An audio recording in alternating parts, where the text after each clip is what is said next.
എൻ്റെ പ്രിയപ്പെട്ടവരെ,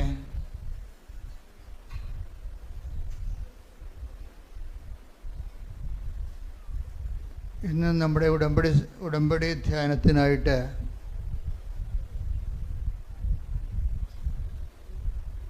നമ്മൾ സാക്ഷ്യ വിചാരണയ്ക്കായി എടുക്കുന്നത് ഇന്നലെ പറഞ്ഞ ഒരു സാക്ഷ്യമാണ്. ഒരു വൈദികനാണ് ആ സാക്ഷ്യം പറഞ്ഞത്. 2025 ഒരു പ്രത്യേകത ഞാൻ നോക്കിയിട്ട് വൈദികരുടെ സാക്ഷ്യങ്ങൾ കൂടുന്നുണ്ട്.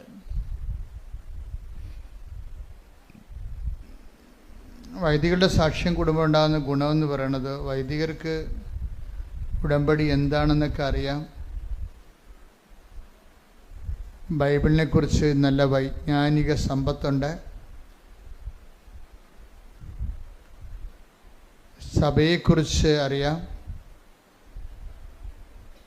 അവർ വർഷങ്ങൾ ഈ വിഷയം പഠിക്കുന്നതാണ്. അപ്പോഴവർ ഈ മേഖലയിൽ ഇൻവെസ്റ്റ് ചെയ്യുമ്പോൾ അതിൽ നിന്ന് കിട്ടുന്ന ഔട്ട്പുട്ടുകൾ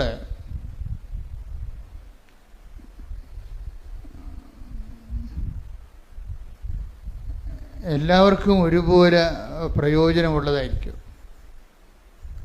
ഇപ്പം ഇന്നലെ സാക്ഷ്യം പറഞ്ഞതൊരു ഫാദർ മാത്യു ഏലന്താനമാണ്. ഫാദർ മാത്യു ഏലന്താനം. അദ്ദേഹം കർണാടക സ്റ്റേറ്റിലാണ്, മലയാളിയാണ്. അദ്ദേഹത്തെ ഉടമ്പടിയിലേക്ക് നയിച്ച ഒരു വിഷയം ആദ്യം പറയാം. ഒന്നാമത്തെ കാര്യം, അദ്ദേഹത്തിന് കൂടെ 3 അപകടങ്ങളുണ്ടായി. 3 പ്രാവശ്യം കാലൊടിഞ്ഞ്. പിന്നീട് അത് ചികിത്സിച്ചിട്ട് ശരിയായില്ല.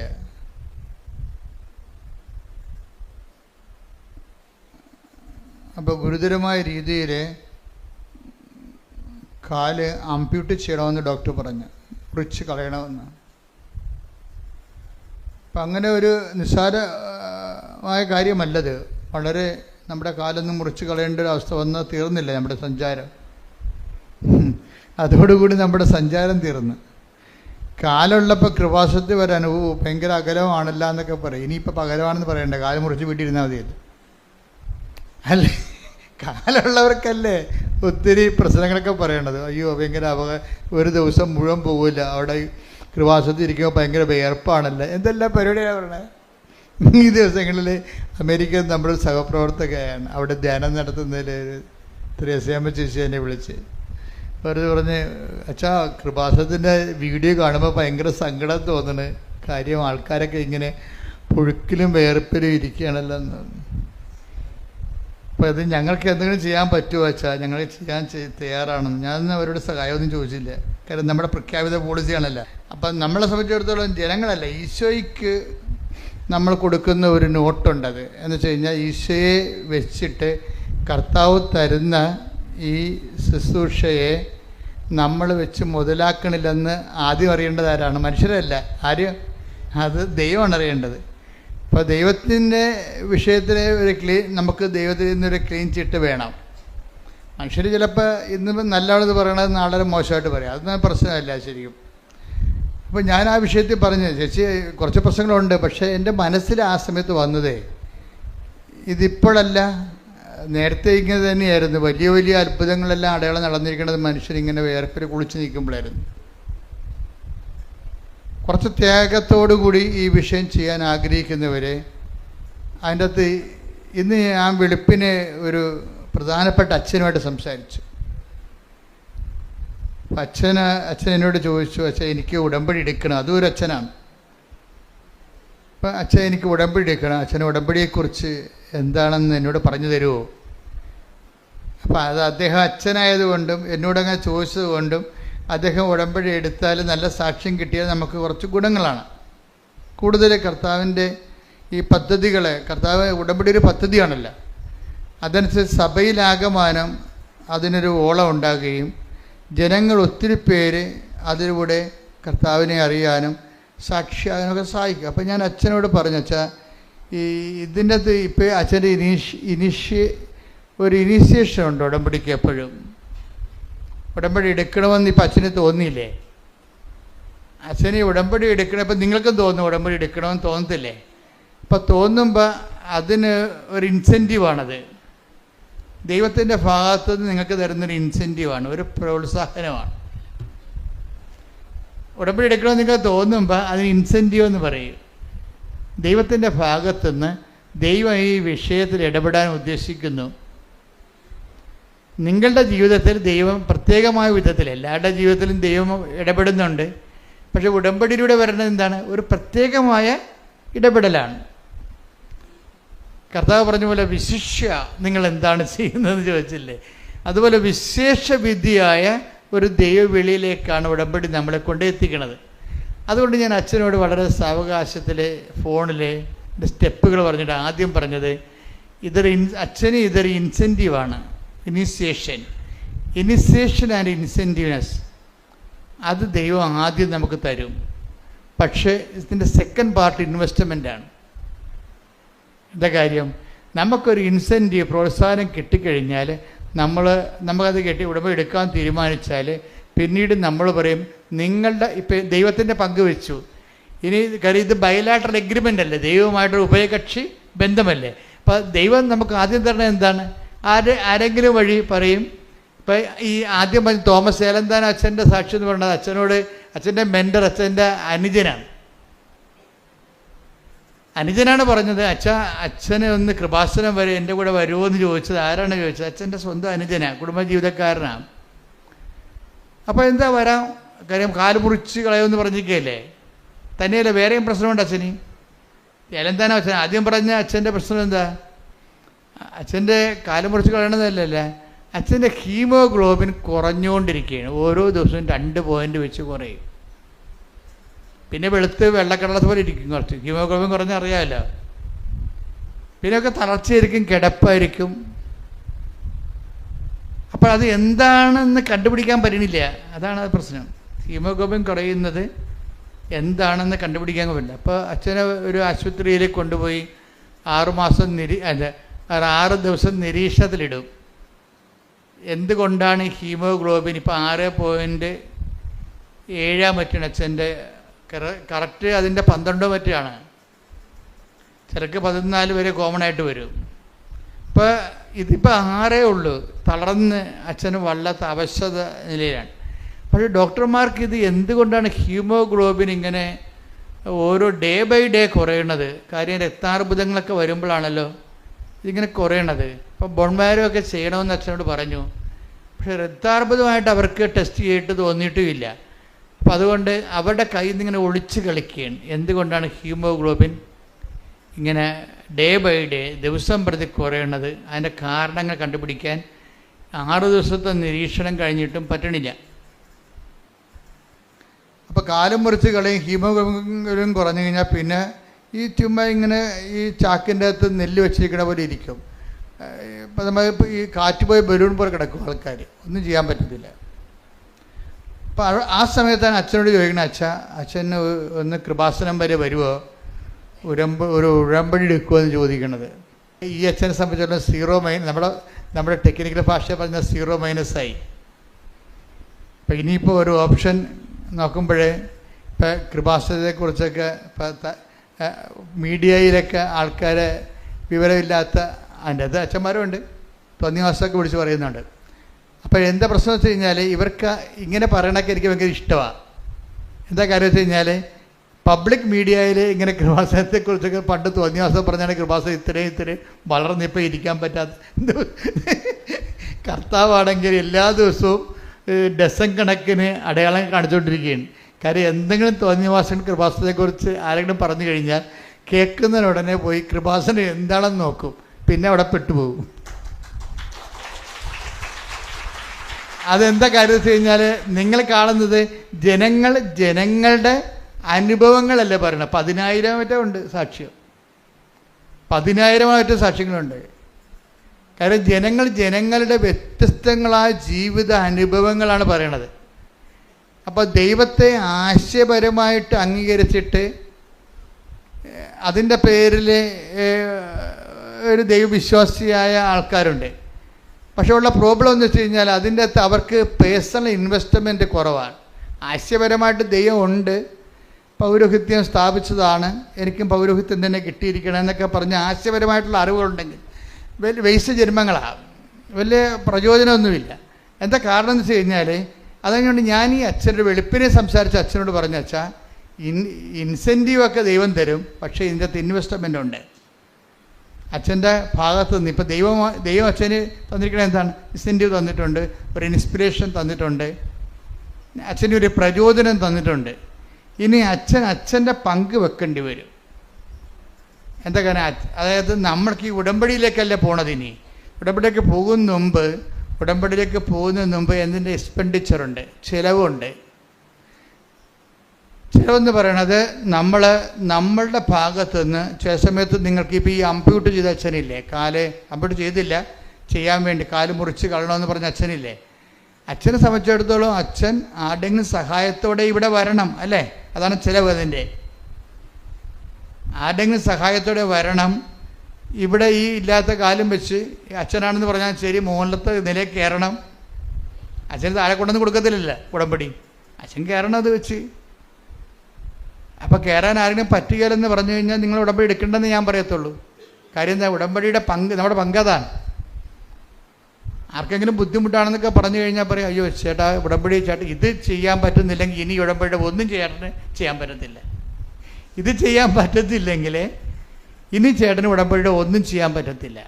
അതുകൊണ്ട് നിങ്ങൾക്ക് ഉടമ്പടി പറ്റത്തില്ല, സ്യൂട്ടബിൾ ആകത്തില്ല, വേറെ എന്തെങ്കിലും പ്രാർത്ഥന മാർഗങ്ങൾ ഉപയോഗിക്കാൻ വേണ്ടി നല്ല ഉപദേശം കൊടുത്ത് പറഞ്ഞു വിടുക. കാര്യം ഉടമ്പടി നല്ല ആദ്യമേ തന്നെ പാടാണ്. ഇതാണ് ഇൻവെസ്റ്റ്മെൻ്റ് എന്ന് പറയുന്നതിൻ്റെ കാര്യം. അപ്പോൾ ആരോഗ്യമുള്ളവർക്ക് പ്രശ്നമില്ലെങ്കിൽ ആരോഗ്യമുള്ളവർക്ക് വേറെ ചില ഏടാകൂടങ്ങളൊക്കെ വരും. ചെയ്യാതിരിക്കാൻ വേണ്ടി, ഉടമ്പടി ചെയ്യാതിരിക്കാൻ വേണ്ടിയുള്ള ഏടാകൂടം. ഈ അച്ഛൻ തന്നെ വേറെ അച്ഛനോട് സംസാരിക്കുമ്പോൾ ആ അച്ഛൻ വേറെ വല്ലതൊക്കെ പറഞ്ഞു കൊടുക്കുമ്പോൾ തന്നെ ഈ അച്ഛൻ്റെ കാര്യത്തിൽ ഒരു തീരുമാനമാകും ഇല്ലേ? അതാണ് ഞാൻ പറയുന്നത്, ഇൻവെസ്റ്റ്മെൻ്റ് ഉണ്ട് ഇതിൻ്റെ അകത്ത്. അതിനെ അതിലംഘിച്ചുകൊണ്ട് വേണം, അതിനുള്ള ആംബിയൻസ് അല്ല ആംബിയർ ഇദ്ദേഹത്തിന് ഉണ്ടെങ്കിൽ മാത്രമേ ഇദ്ദേഹത്തിനെ കൊണ്ട് ദൈവം ഉടമ്പടി എടുപ്പിക്കത്തുള്ളൂ. അപ്പം അതുകൊണ്ട് ഇനിയുള്ള ദിവസങ്ങൾ അച്ഛന് നിർണായകമാണ്. ഏത് വശത്തുനിന്നും എങ്ങനെയും ആത്മീയമായ പണി കിട്ടാനുള്ള എല്ലാവിധ സാധ്യതകളുണ്ടാണ്. അച്ഛൻ്റെ വാരഫലം അതാണെന്ന് പറഞ്ഞ് കാര്യം പറഞ്ഞ്. അപ്പം അത് നിങ്ങൾക്കും അറിയണം. അതായത് ആദ്യമേ തന്നെ വരുമ്പോൾ പെട്ടെന്ന് തന്നെ ചില ആൾക്കാർക്ക് ഉടമ്പടി ക്ലിക്കാകത്തില്ലേ, നിങ്ങൾ ഭയങ്കര ഡേഞ്ചറസ് സിറ്റുവേഷനിലാണ്. അതെപ്പോഴും നമ്മൾ ശ്രദ്ധിക്കണം. ഉടമ്പടി എടുക്കണം അന്ന് തന്നെ കാര്യങ്ങൾ നടക്കാനുള്ള ലഹു വന്നാൽ എൻ്റെ അർത്ഥം ദൈവത്തിന് നിങ്ങളെ ഒരു വിശ്വാസമില്ലെന്ന് എൻ്റെ അർത്ഥം. എന്ന് വെച്ചാൽ എന്തെങ്കിലും കാര്യങ്ങൾ ദൈവം ഇടപെട്ടില്ലെങ്കിൽ നിങ്ങൾ നാലുകാലേ വീണ് ഓടിപ്പോകുമെന്നുള്ള കാര്യം ദൈവത്തിന് അറിയാം. അതുകൊണ്ടാണ് ആദ്യമേ കയറി കൊളുത്തണം. ഇത് കൊളുത്തെന്ന് പറയും. ആദ്യമേ അനുഭവം കിട്ടുന്നപ്പോൾ ഞാൻ എന്നോട് പറയാം, അച്ഛാ ഉടമ്പടി എടുത്ത അന്ന് തന്നെ അവർ വിസ തന്നു. ഞാൻ പറഞ്ഞു ഇത് കൊളുത്താണ്, നീ മെരുങ്ങാത്ത ആനയത് കൊണ്ടേ ഒരു തൊട്ടിക്കും പിടിച്ചാൽ കിട്ടാത്ത സാധനമാണ്. അതുകൊണ്ട് അപ്പം തന്നെ നീ സ്കൂട്ടാകും, ദൈവത്തിൻ്റെ തിരുസന്നിധിയിൽ നിന്ന് പോകും. ഇപ്പോഴും നമ്മൾ ഓർക്കേണ്ടതെന്ന് വെച്ച് കഴിഞ്ഞാൽ നല്ല ദൈവജ്ഞാനം ഉള്ളവരാണെങ്കിൽ ദൈവം ഇല്ലാത്തതും ഉള്ളതും ഒരുപോലെയാകും. ഇപ്പോൾ ഉടമ്പടിയിൽ ഏറ്റവും വലിയ സംഭവം എന്താ? പ്രസൻസ് അല്ലേ?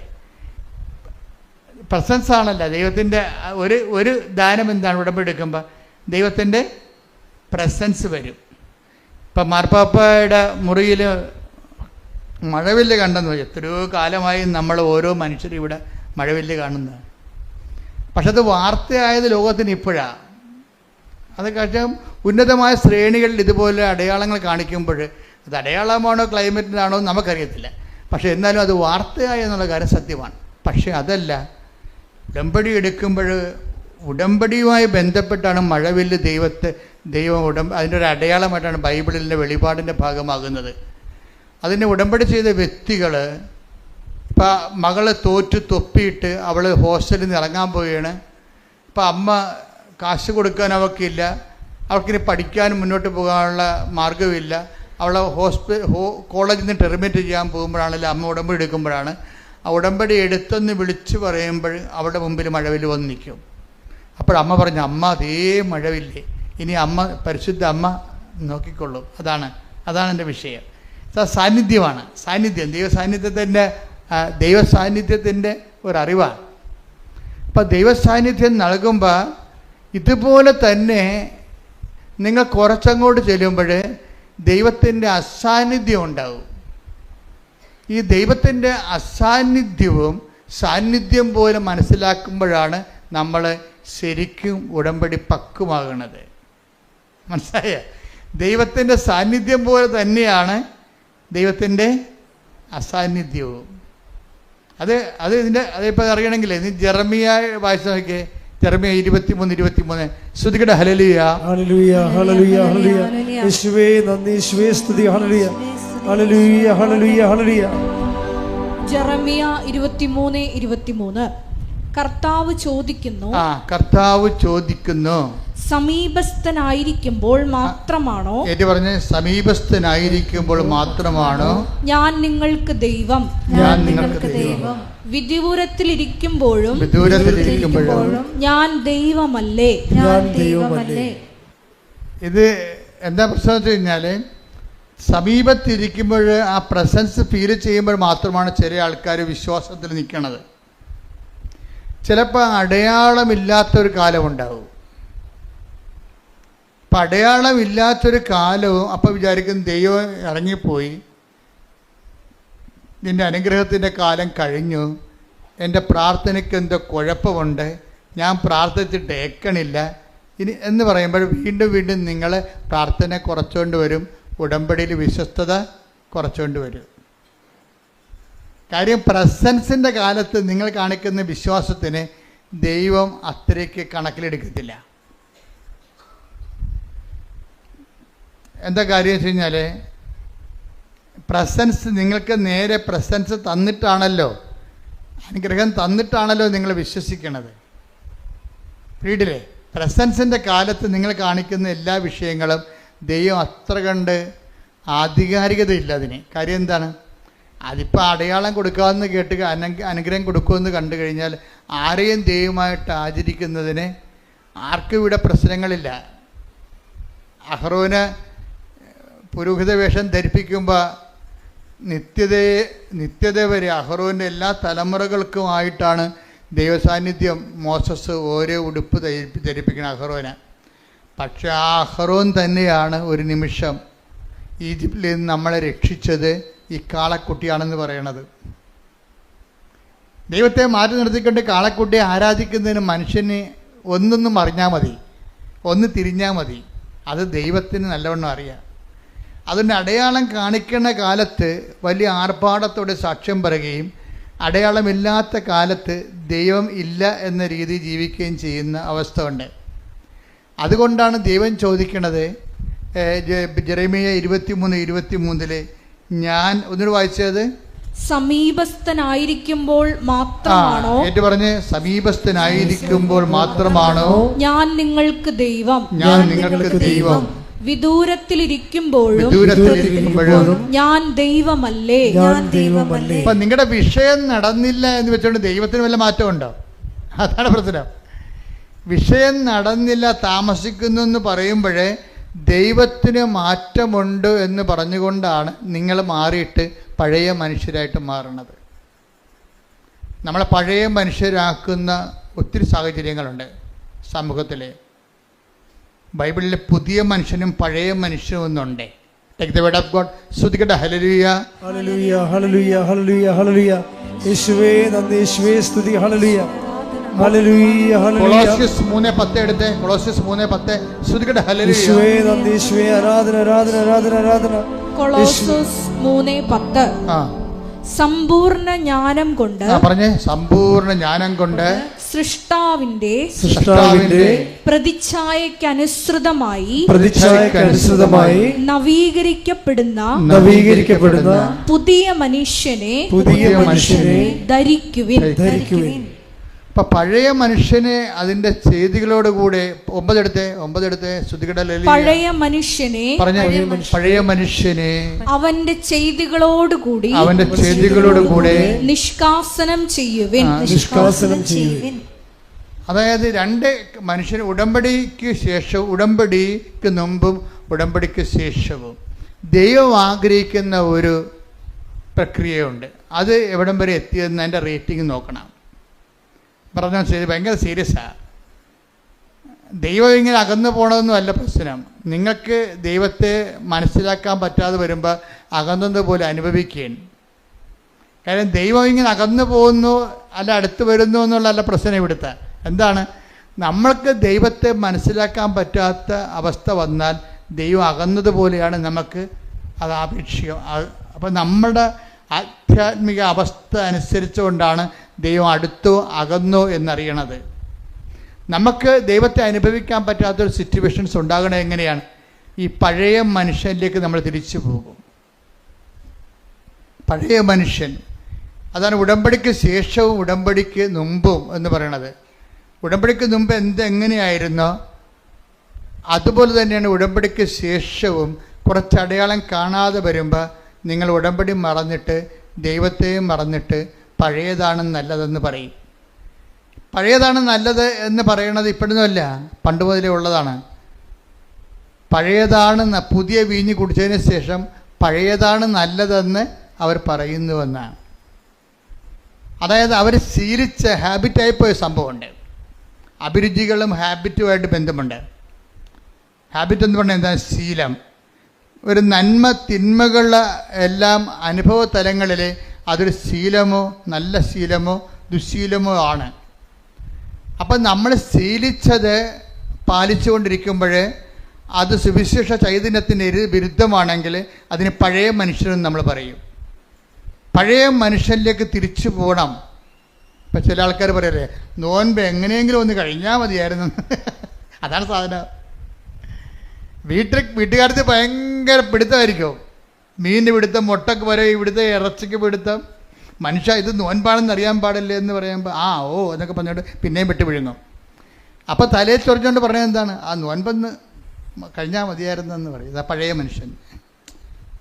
ഇതാണ് വിഷയം. ഇത് ഒരു വിഷയം ഭക്ഷണകാര്യത്തിൽ മാത്രമല്ല, ജീവിത ശൈലികളിലും ദൈവത്തെ മാറ്റി നിർത്തുമ്പോൾ ഒരു സുരക്ഷിതത്വം മനുഷ്യൻ അനുഭവിക്കുന്നുണ്ട്. അത് കേവലം മാനുഷികമായ ഒരു സുരക്ഷിതത്വമാണ്. ഉടമ്പടി ചെയ്തിരിക്കുന്നത് നിൻ്റെ ദൈവിക വ്യക്തിത്വവും ദൈവവും തമ്മിലാണ്. നിൻ്റെ ലോക വ്യക്തിത്വവും ദൈവവും തമ്മിലല്ല. ഒരു ലോക വ്യക്തിത്വം ഉള്ള വ്യക്തിക്ക് ഉടമ്പടി ചെയ്യാൻ പാടില്ല, പറ്റത്തില്ല. അതുകൊണ്ടാണ് സൃഷ്ടാവിൻ്റെ നിങ്ങൾ ലോകത്തെ അതിൻ്റെ ചെയ്തികളോടുകൂടെ, ലോകത്തെ എന്താ ചെയ്യേണ്ടത്? അതിൻ്റെ ചെയ്തികളോടുകൂടി ദൂരെ എറിയാൻ പറയാം. അതാ കൊളോസ്യസ് 3:9. ലോകത്തെ അതിൻ്റെ ചെയ്തികളോടുകൂടെ നമ്മൾ നോൻപിലേക്ക് പ്രവേശിക്കുകയാണ്. ഇപ്പം പഴയ മനുഷ്യനെ ഉടമ്പടിക്കാലത്ത്, നോൻപ് കാലത്ത് ഉടമ്പടി എന്ന് പറയുമ്പോൾ നമ്മൾ ഏറ്റവും നല്ലൊരു കാലമാണ് നോൻപ് കാലം. ഉടമ്പടി എടുക്കാൻ പറ്റിയൊരു കാലമാണ്. ആരെങ്കിലും ഇനി ഉടമ്പടി എടുക്കാത്തവരുണ്ടെങ്കിൽ നോൻപ് കാലത്ത് അതിനുവേണ്ടി കച്ച കെട്ടി ഒരുങ്ങി ഇപ്പം നമ്മൾ ആ രീതിയിലേക്ക് എളുപ്പമായിട്ട് നമുക്ക് നോൻപിലേക്ക് ഉടമ്പടിയിലേക്ക് പ്രവേശിക്കാൻ പറ്റും. കാര്യം നമ്മുടെ നോൻപ് ജീവിതവും ഉടമ്പടി ജീവിതവും ഒരുമിച്ച് പോകുന്നതാണ്. നോൻപ് ജീവിതവും ഉടമ്പടി ജീവിതവും. അപ്പം അത് നമുക്ക് അധികം ഭാരപ്പെടാതെ തന്നെ ആ നോൻപിൻ്റെ അരുവിലേക്കും ഉടമ്പടി അരുവിലേക്കും ഒരുമിച്ച് വരാൻ പറ്റും. പ്രാർത്ഥിക്കുക. കർത്താവായ ദൈവമേ, നോൻപ് കാലത്ത് അതിന്റെ അരുവിയോടുകൂടി ഉടമ്പടി ജീവിതം ജീവിച്ച് ക്രിസ്തുവിനെ എന്റെ സാക്ഷിയായി ജീവിക്കുവാൻ ഞങ്ങളെ സഹായിക്കണമേ. ശ്രദ്ധിക്കട്ടെ. യാക്കോബ് 1:27. അതായത് ഉടമ്പടിയും ഒരു വേർപാട് ജീവിതവും ഉണ്ട്. നോൻപ് കാലത്ത് ഈ അരൂപിയിലേക്ക് നമുക്ക് എളുപ്പം വരാൻ കഴിയും. യാക്കോബ് 1:27 വായിച്ച്. പിതാവായ ദൈവത്തിന്റെ മുമ്പിൽ പറഞ്ഞേ. പിതാവായ ദൈവത്തിന്റെ മുൻപിൽ പരിശുദ്ധവും നിഷ്കളങ്കവുമായ ഭക്തി ഇതാണ്.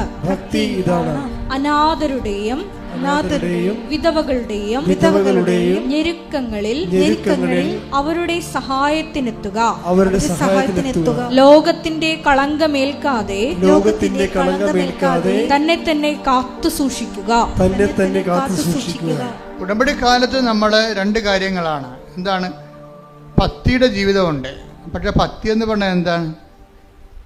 എപ്പോഴും കൈകൊപ്പിക്കൊണ്ട് ദൈവമേ കൈതൊഴാൻ കേൾക്കുമാറാകണമെന്ന് പാടുന്നതല്ല ഭക്തി. ഭക്തി എന്ന് പറഞ്ഞാൽ എന്താണ്? ഒന്ന് വായിച്ചേ. സുവിശേഷ വിഹിതമായ ഭക്തിയുണ്ട്. എന്താണത്? പിതാവായ ദൈവത്തിന്റെ മുമ്പിൽ പിതാവായ ദൈവത്തിന്റെ മുമ്പിൽ പരിശുദ്ധവും നിഷ്കളങ്കവുമായ ഭക്തി ഇതാണ്. അനാഥരുടെയും വിധവകളുടെയും ഞെരുക്കങ്ങളിൽ അവരുടെ സഹായത്തിനെത്തുക. ലോകത്തിന്റെ കളങ്കമേൽക്കാതെ തന്നെ തന്നെ കാത്തു സൂക്ഷിക്കുക. യാക്കോബിന്റെ ലേഖനമാണ് 1:27. അതായത് നിഷ്കളങ്കമായ ഭക്തി ഇതാണ്. ഭക്തിയെ രണ്ടായിട്ട് തിരിക്കുകയാണ്. എന്താണ് ശരിയാണത്? ഭക്തി രണ്ടായിട്ട് തിരിക്കുകയാണ്. നിഷ്കളങ്കമായ ഭക്തിയുമുണ്ട്, കളങ്കമുള്ള ഭക്തിയുമുണ്ട്. ഇപ്പം ചില പള്ളികളിലൊക്കെ ചെല്ലുമ്പോൾ എഴുന്നള്ളത്തം കഴിയുമ്പോൾ ആൾക്കാർ ഒരു നിക്കറൊക്കെ ഉടുത്ത് തോർത്തൊക്കെ ഉടുത്ത് അല്ലെങ്കിൽ പാൻസൊക്കെ ഇട്ട് കിടന്ന് ഉരുളണത് കാണാം. ഉരുണ്ട് മണ്ണും പിടിച്ച് എഴുന്നേറ്റ് വന്ന് പുണ്യാളൻ്റെ മാതാവിൻ്റെ മുമ്പിൽ നിൽക്കും. അപ്പം അവരോട് ഞാൻ ചോദിക്കും, എന്താണ് ഉരുളാൻ കാര്യം? അത് ഭയങ്കര വയറുവേദനയായിരുന്നു. ആ വയറുവേദനയില്ലെങ്കിൽ ഇവന് ഉരുളാൻ പറ്റത്തില്ലേ? അപ്പം അതിൻ്റെ അകത്തൊരു നിഷ്കളങ്കമല്ല സംഭവം. ഭക്തിയുണ്ട്, പക്ഷേ ദൈവമല്ല അതിൻ്റെ അകത്ത് മെയിൻ ആൾ. ഇവൻ്റെ വയറും വേദനയൊക്കെയാണ്. അതാണ് കാര്യം മനസ്സിലായി. അവരുടെ ഒരു ഇൻറ്റൻഷൻ ഉണ്ട് അതിൻ്റെ അകത്ത്. ഇൻറ്റൻഷൻ മോശമാണെന്നല്ല, ഭക്തിയുടെ ക്വാളിറ്റി കളയുന്നുണ്ട്. ക്വാളിറ്റി ഇല്ലേ? 1-ാം തരം 2-ാം തരം എന്നൊക്കെ പറയത്തില്ലേ? ഇപ്പം ആലപ്പുഴയാണ് ചെയ്തതുകൊണ്ട് പോലെ ആലപ്പുഴ തന്നെ എക്സ്പോർട്ട് ക്വാളിറ്റി ഉണ്ട് അല്ലേ? കയറ് തന്നെ തടുക്കെല്ലാം എക്സ്പോർട്ട് ചെയ്യുന്ന ക്വാളിറ്റി ഉണ്ട്. അതുപോലെ തന്നെ ഭക്തിയും എക്സ്പോർട്ട് ക്വാളിറ്റി ഉണ്ട്. എന്താണ് എക്സ്പോർട്ട് ക്വാളിറ്റി? ദൈവത്തിന് മുൻതൂക്കം കൊടുത്തുകൊണ്ട് ഭക്തിയാണ് ദൈവത്തെങ്കിലേക്ക് പോണത്. അല്ലാത്ത ഭക്തി നമ്മളിലേക്കും കൂടി അതിൻ്റെ അകത്ത് വരുന്നുണ്ട്. നമ്മുടെ IELTS ഇപ്പോൾ പരീക്ഷ നടക്കുന്ന പിള്ളേരുടെ നമ്മൾ അവസാനം പരീക്ഷയ്ക്ക് വേണ്ടി പ്രാർത്ഥിക്കും. SLC-ക്കാരുടെ പരീക്ഷ തുടങ്ങാൻ പോകുന്നു, ബോർഡ് എക്സാം നടന്നുകൊണ്ടിരിക്കുന്നു. കുഞ്ഞുങ്ങളാണെങ്കിൽ ഇവിടെ ഒരു ദിവസം 200 പിള്ളേരൊക്കെയാണ് വരുന്നത്. അവിടെ എല്ലാവരുടെയും ഹോൾ ടിക്കറ്റ് വെഞ്ചരിക്കും. അവിടെ അമ്മമാർ ഉടമ്പടി എടുത്താൽ മതി. പക്ഷേ നിങ്ങൾ അമ്മമാർ ഉടമ്പടി എടുത്തിട്ടുണ്ടെങ്കിൽ കുഞ്ഞുങ്ങളെ ഇങ്ങോട്ട് പറഞ്ഞു വിടണം. നിങ്ങളുടെ ഉടമ്പടിയിൽ ഞങ്ങൾക്ക് അവർക്ക് ഹോൾ ടിക്കറ്റ് വെഞ്ചരിച്ച് കൊടുക്കും. പരീക്ഷയ്ക്ക് വേണ്ടി പ്രത്യേക കാശുരൂപ അവർക്ക് കൊടുക്കും. നിങ്ങൾ ഉടമ്പടി കാശിനും കൊടുത്തുകൊണ്ട് പിള്ളേരെ പരീക്ഷയ്ക്ക് വിടരുത്. അതെങ്ങാനും പോയാൽ നിങ്ങളുടെ ഉടമ്പടി പോകും. അതുകൊണ്ടാണ് അച്ഛൻ പ്രത്യേക കാശുരൂപം കൊടുക്കുന്നത്. പരീക്ഷയ്ക്ക് വേണ്ടി മാത്രമുള്ള ഒരു പ്രത്യേക ആ പരീക്ഷയുടെ വെഞ്ചരിപ്പുള്ള കാശുരൂപം കൊടുക്കും. അപ്പം അത് പിന്നെ അത് അവർക്ക് 5 പ്രാർത്ഥനയാണ് പിള്ളേർക്ക്. പരീക്ഷ പിള്ളേർക്ക് 5 പ്രാർത്ഥനയുള്ളത്. ഹോൾ ടിക്കറ്റ് വെഞ്ചരിക്കുന്ന, പിന്നെ കാശുരൂപം കൊടുക്കുന്നു, തൈലം പൂശി പ്രാർത്ഥിക്കുന്നു, അങ്ങനെ 5 കാര്യങ്ങൾ ചെയ്യും. പിന്നെ പരീക്ഷയ്ക്ക് ഒരുങ്ങാനുള്ള ഉപദേശം കൊടുക്കും. പിന്നെ പരീക്ഷയുടെ തനത് അഭിഷേക പ്രാർത്ഥന ചൊല്ലും. അപ്പോൾ അതിന് മാതാപിതാക്കന്മാരുടെ ഉടമ്പടി മതി. ആ വീട്ടിൽ ആരുടെയെങ്കിലും ഒരാളുടെ ഉടമ്പടി മതി. ആ വീട്ടിലായിരിക്കണം.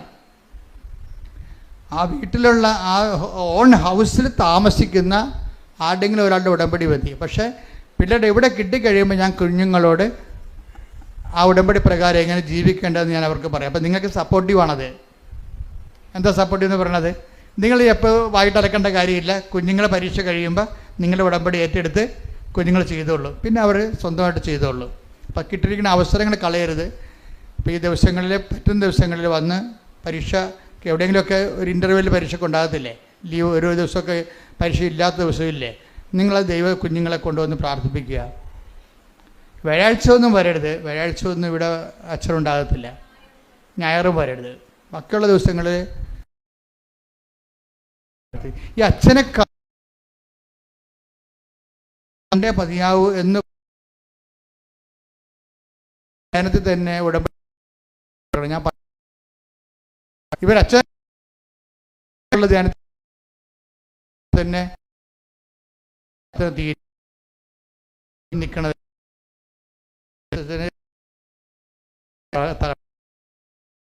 ഇത്തിരി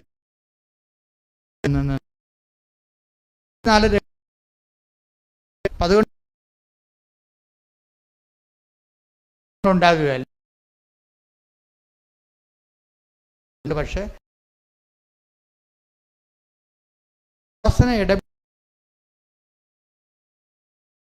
ഗുണമില്ല. എന്ത് എൻ്റെ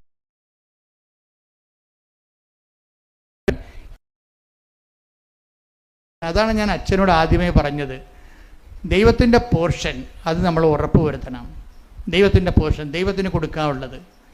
അതുകൊണ്ടാണ് നിങ്ങളോട് ഞാൻ സാക്ഷ്യം പറയണം, സാക്ഷ്യം പറയാമെന്നില്ലെങ്കിൽ പിന്നെ നിങ്ങൾ ഇനി കൃപാസനത്തിൽ വരണ്ട എന്നൊക്കെ പറഞ്ഞത് എന്താണ്? സാക്ഷ്യം ദൈവത്തിൻ്റെ പോർഷനാണ്, നമ്മുടെ അല്ല, നമ്മുടെ നിയോഗമാണ്. അത് ദൈവം സാധിച്ചു തന്നു കഴിഞ്ഞാൽ ഉടനെ പരിപാടി. പിന്നെ അടുത്ത നടപടി എന്താണ്? ദൈവത്തിൻ്റെ പങ്ക് കൊടുക്കണം. ദൈവത്തിന് കൊടുക്കാനുള്ള മഹത്വം കൊടുക്കുമ്പോൾ എന്ത് സംഭവിക്കണം? നിങ്ങളിലൂടെ ആയിരക്കണക്കിന് മനുഷ്യൻ, ഇപ്പോൾ ആ അച്ഛൻ്റെ സാക്ഷ്യമില്ലേ, അത് അപ്പ് ചെയ്ത് കഴിഞ്ഞാൽ എങ്ങനെയാലും 1,00,000 പേര് ആ സാക്ഷ്യം കാണും. ആ 1,00,000 പേര് സാക്ഷ്യം കാണുമ്പോൾ അതിൻ്റെ അകത്ത് പല അച്ഛന്മാരും കാണും. ഇപ്പോഴെന്ന് വെച്ച് കഴിഞ്ഞാൽ ആൾക്കാരെല്ലാവരും തന്നെ ഇപ്പോഴ് അച്ഛൻ്റെ ഡെയിലി ബ്രെഡും അതുപോലെ ഇതെല്ലാം ആൾക്കാർ സ്റ്റാറ്റസ് ഇടുന്നുണ്ട്. ജർമ്മനിയിൽ നിന്ന് ഒരു ദിവസം എൻ്റെ സഹോദരൻ ഒരു ബന്ധു ഇവിടെ കല്യാണം കഴിച്ച് വന്നപ്പോൾ പറഞ്ഞു, അച്ഛാ ജർമ്മനിയിലൊക്കെ പലരും കൃപാസനത്തിൻ്റെ ഡെയിലി ബ്രെഡ് സാക്ഷ്യം ഇടുന്നുണ്ട്, സ്റ്റാറ്റസ് ഇടുന്നുണ്ട്. അങ്ങനെയാണ് ഞാനിത് അറിഞ്ഞതെന്ന്. അങ്ങനെ അതാണ് ജനങ്ങൾ വളരെ വിജിലൻ്റായ രീതിയിൽ സുവിശേഷം നല്ല രീതിയിൽ പ്രചരിപ്പിക്കുന്നുണ്ട് ആൾക്കാർ. അച്ഛൻ ഇവിടെ വന്ന് അച്ഛനൊരു ഡൗട്ടായിരുന്നു, ഈ ഏലംകുളം അച്ഛനെ, എളന്താനം അച്ഛനും ഒരു ഡൗട്ടായിരുന്നു, ഇതെന്ത് ഈ ഉടമ്പടി എന്ന് പറയണത്? ഉടമ്പടി വ്യക്തികളും ദൈവവും തമ്മിൽ ചെയ്യണമല്ല, പിന്നെ എന്തിനാണ് മരിയൻ ഉടമ്പടി എന്ന് പറയണത്? അപ്പം ചിലർ പറയാം അത് ഫ്രോഡാണ്, ഇവിടെയുള്ള സാക്ഷ്യങ്ങളെല്ലാം കാശ് കൊടുത്തിട്ട് പറയിപ്പിക്കുന്നതാണെന്നാണ്. സാക്ഷ്യം പറഞ്ഞിട്ടുള്ള പല ആൾക്കാർ ഞങ്ങൾ ഓർത്തത് ഇവിടെ ഒരാൾക്ക് 5,000 രൂപ വെച്ച് കൊടുത്തിട്ടാണ് ഞാൻ ഈ സാക്ഷ്യം പറയണത്.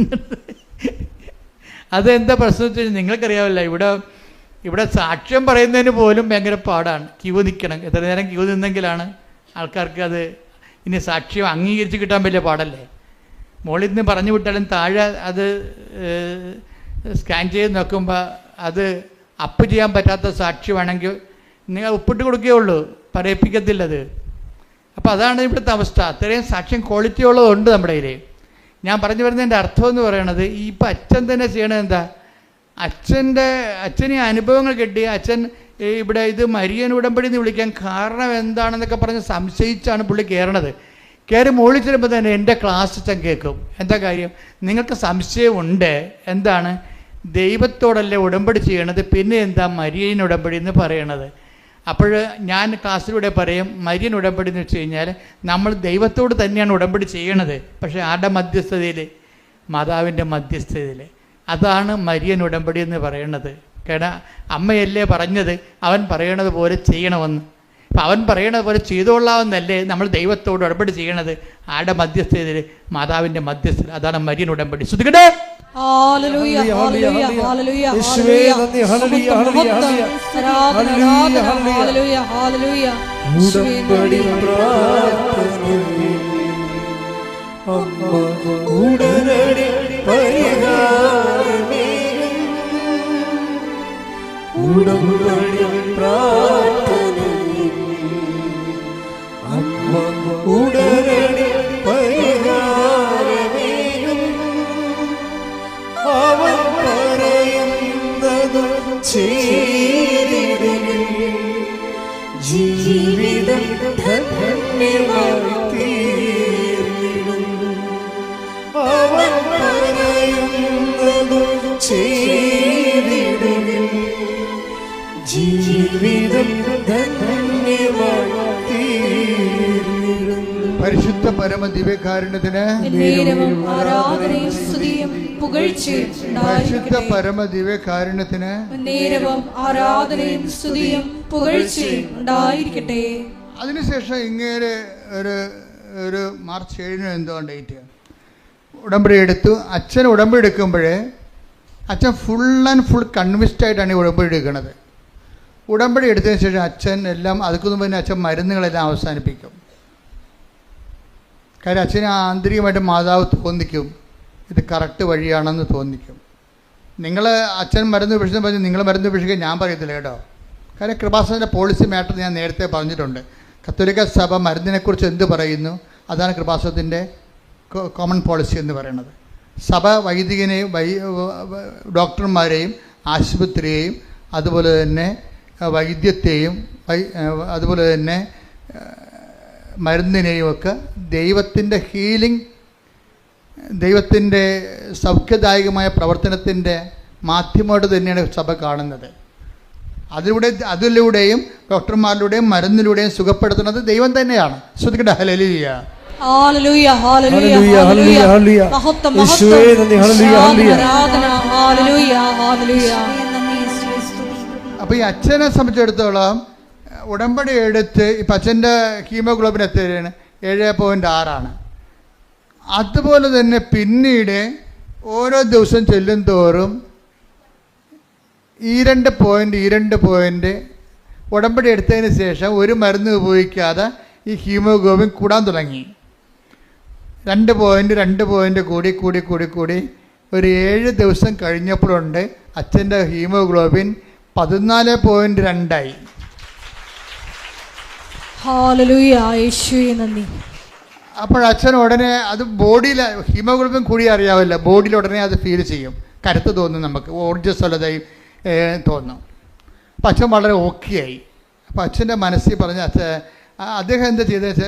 എന്നിട്ട് അദ്ദേഹം പറയുന്നുണ്ട്, ഞാൻ ഉടമ്പടി ഹീലിംഗ് പ്രോസസ്സിൽ ഇരിക്കുമ്പോൾ പോലും ഞാൻ ചെയ്തതെല്ലാം വൃത്തിയായിട്ടാണ് ചെയ്തത്. ഞാൻ 5 പത്രം മേടിച്ചുകൊണ്ട് 5 തരം പത്രം മേടിച്ചുകൊണ്ട് പോകും. 5 തരമാണേ. എന്തൊക്കെയാണ്? മലയാളം, ഇംഗ്ലീഷ്, കന്നഡ, തെലുങ്ക്, ഹിന്ദി. അപ്പോൾ ഒരു വൈദികൻ ചെയ്യണതാണ്. അച്ഛന് ആ ഓരോ കൂട് പത്രം മേടിക്കുകയാണ്. അപ്പോൾ എന്തുമാത്രം മാതാവ് ബോധ്യം കൊടുത്തിട്ടുണ്ട്. എന്തുകൊണ്ടാണ് ഇത്രയും പെട്ടെന്ന് അച്ഛന് ഹീലിംഗ് ഉണ്ടായതെന്ന് പറഞ്ഞു കഴിഞ്ഞാൽ അച്ഛൻ്റെ പ്രേക്ഷിത പ്രവർത്തനം ഓക്കെയാണ്. കാര്യം എന്താ? പൗലോസ് അപ്പോസ്തലൻ പറഞ്ഞത്, ഈ പത്രത്തിലാണല്ലോ കളി മുഴുവൻ ഇരിക്കണത്. അല്ല, ഇവിടെ കൃപാസനത്തിൻ്റെ അറ്റാക്ക് അകത്തുനിന്നും പുറത്തുനിന്നും ഒക്കെ പരാതികൾ കിട്ടുന്നത് എന്താണ്? അപ്പോൾ ഞങ്ങൾക്ക് പത്രത്തെക്കുറിച്ച് ഞങ്ങൾക്ക് ചിരി വരും. എന്താ കാര്യം അറിയാമോ? പത്രം നന്നായി പ്രവർത്തിക്കുകയും അതേസമയം തന്നെ സുവിശേഷം നന്നായി പ്രചരിക്കുകയും സാക്ഷികൾ കൂടുതൽ ഉണ്ടാകുകയും ചെയ്യുമ്പോഴേ സത്താന് തീർച്ചയായിട്ടും വിറവലുണ്ടാവും. അവൻ്റെ വിറവൽ, അവൻ്റെ ഓരോ തരത്തിലുള്ള മനസ്സിലുണ്ടാകുന്ന അസ്വസ്ഥങ്ങൾ വ്യക്തികളിലൂടെയും ഓരോരോ സംവിധാനങ്ങളിലൂടെയും നമ്മളിങ്ങനെ അലട്ടിക്കൊണ്ടിരിക്കും. അപ്പം ആദ്യം ഞങ്ങൾക്ക് അത് മനസ്സിലായില്ല, പിന്നീട് മനസ്സിലായപ്പോൾ ഞങ്ങൾക്ക് ഭയങ്കര സന്തോഷമായി. എന്താ കാര്യം? അത്ര തീവ്രമായിട്ട് സുവിശേഷ വേല പത്രത്തിലൂടെ നടക്കുന്നുണ്ട്. ഇപ്പോൾ ധ്യാനഗുരുക്കന്മാർ വരെ അതിപ്പോൾ അംഗീകരിച്ചിട്ട് അവരവരുടെ ശുശ്രൂഷകളോട് പറയാൻ തുടങ്ങി, നിങ്ങൾ കണ്ടിട്ടില്ലേ? അപ്പോൾ ഈ അച്ഛൻ ഇത് എല്ലാ ഭാഷകളിലുമുള്ള പത്രങ്ങൾ വാങ്ങിക്കും. അച്ഛൻ ബാംഗ്ലൂർ വർക്ക് ചെയ്യുന്ന കാരണം ഈ കക്ഷികൾ എല്ലാവരും ഉണ്ട്. തെലുങ്കരുണ്ട്, കർണാടകക്കാരുണ്ട് അവിടെ, അതുപോലെ തന്നെ ഹിന്ദിക്കാരുണ്ട്, ഇംഗ്ലീഷുകാരുണ്ട്, മലയാളികളുണ്ട്. എല്ലാ പത്രവും മേടിച്ചിട്ട് അച്ഛൻ പറയുകയാണ്, ഞാൻ ചുമ്മായല്ല പത്രം കൊടുക്കുന്നത്, ഞാൻ കർത്താവിനെക്കുറിച്ച് പറഞ്ഞു കൊടുക്കും. അതാണ് വിഷയം. പത്രം ഇങ്ങനെ രാവിലെ പത്രക്കാരൻ വന്ന് സൈക്കിളെ ബെല്ലടിച്ചിട്ട് പറന്നൊക്കെ വരത്തില്ലേ? നമ്മുടെ മുറികളിലേക്ക്, ഇളംതിണ്ണയിലേക്ക്, പൊട്ടിക്കയിലേക്ക് പത്രം അങ്ങനെ കൊടുക്കുകയില്ല. മറിച്ച് ഇതിൻ്റെ ഉദ്ദേശം എന്താണ്? കർത്താവിനെ അറിയാത്തവരെ അറിയിക്കുക, അറിഞ്ഞവരെ ആഴപ്പെടുത്തുക. അപ്പം അച്ഛൻ ചെയ്യണത് എന്താണ്? ഞാൻ അവരവരുടെ ഭാഷ, അച്ഛൻ എല്ലാ ഭാഷയും അറിയാം, അതുകൊണ്ട് അവരവരുടെ ഭാഷ മനസ്സിലാക്കിയിട്ട് അവരോട് അച്ഛൻ്റെ അനുഭവങ്ങൾ ആ ഭാഷയിൽ സംസാരിക്കും. തെലുങ്കിലോ കന്നഡയിലോ ഹിന്ദിയിലോ മലയാളത്തിലോ സംസാരിച്ചതിന് ശേഷമാണ് അച്ഛൻ ഈ പത്രം കൊടുക്കുന്നത്. പിന്നെ എങ്ങനെ ദൈവം വിട്ടുമാറണത്? അപ്പം അത് അദ്ദേഹത്തിന് വർക്ക് സിസ്റ്റമല്ലേ, സത്യസന്ധമല്ലേ, വർക്ക് സത്യസന്ധമല്ലേ? അതുകൊണ്ട് തന്നെ ദൈവം അദ്ദേഹത്തിലൂടെ ഇത് മാത്രമല്ല, അതായത് ഈ ബൈബിളിൽ പറയവേ, ഈ പത്രം കൊടുക്കുന്നത് എന്താ നിങ്ങൾക്കറിയാവില്ല. പത്രം എന്ന് പറഞ്ഞാൽ എന്താണ്? ഞാൻ എപ്പോഴും പറയും, അത് വെന്ത ചോറാണ്. സുവിശേഷം നെല്ലാണെങ്കിൽ അതിൻ്റെ ചോറാണ്. അത് വേവിച്ച് ജനങ്ങളുടെ അനുഭവങ്ങളാകുന്ന കറികളോട് കൂടിയാണ് ഇത് വിളമ്പഴിക്കണത്. പത്രത്തിൽ വിളമ്പഴിക്കണത് എന്താണ്? അത് ചോറും കറിയുമാണ്. വചനം എന്താ? ജനങ്ങളുടെ അനുഭവങ്ങൾ ആ വചനം ഓരോ വ്യക്തികളും വിശ്വാസം, പ്രത്യാശ, ദൈവസ്നേഹം എന്നിവ കൊണ്ട് പാചകം ചെയ്യുമ്പോൾ ആ നെല്ല് ചോറായിട്ട് വെന്തിട്ട് അതിൻ്റെ കൂടെ അവിടെ അനുഭവങ്ങളാകുന്ന കറികളോട് കൂടി ഒരു വിഭവമായിട്ടാണ് നമ്മളത് ജനങ്ങളിലേക്ക് എത്തിക്കണത്. പത്രം ഒരു സുവിശേഷ വിഭവം. കൈയടിക്കട്ടെ, ശ്രുതിക്കട്ടെ. ഹല്ലേലൂയ, ഹല്ലേലൂയ, ഹല്ലേലൂയ, ഹല്ലേലൂയ. പത്രത്തിലൂടെ വലിയ അടയാളങ്ങളും അത്ഭുതങ്ങളും ജനങ്ങൾക്ക്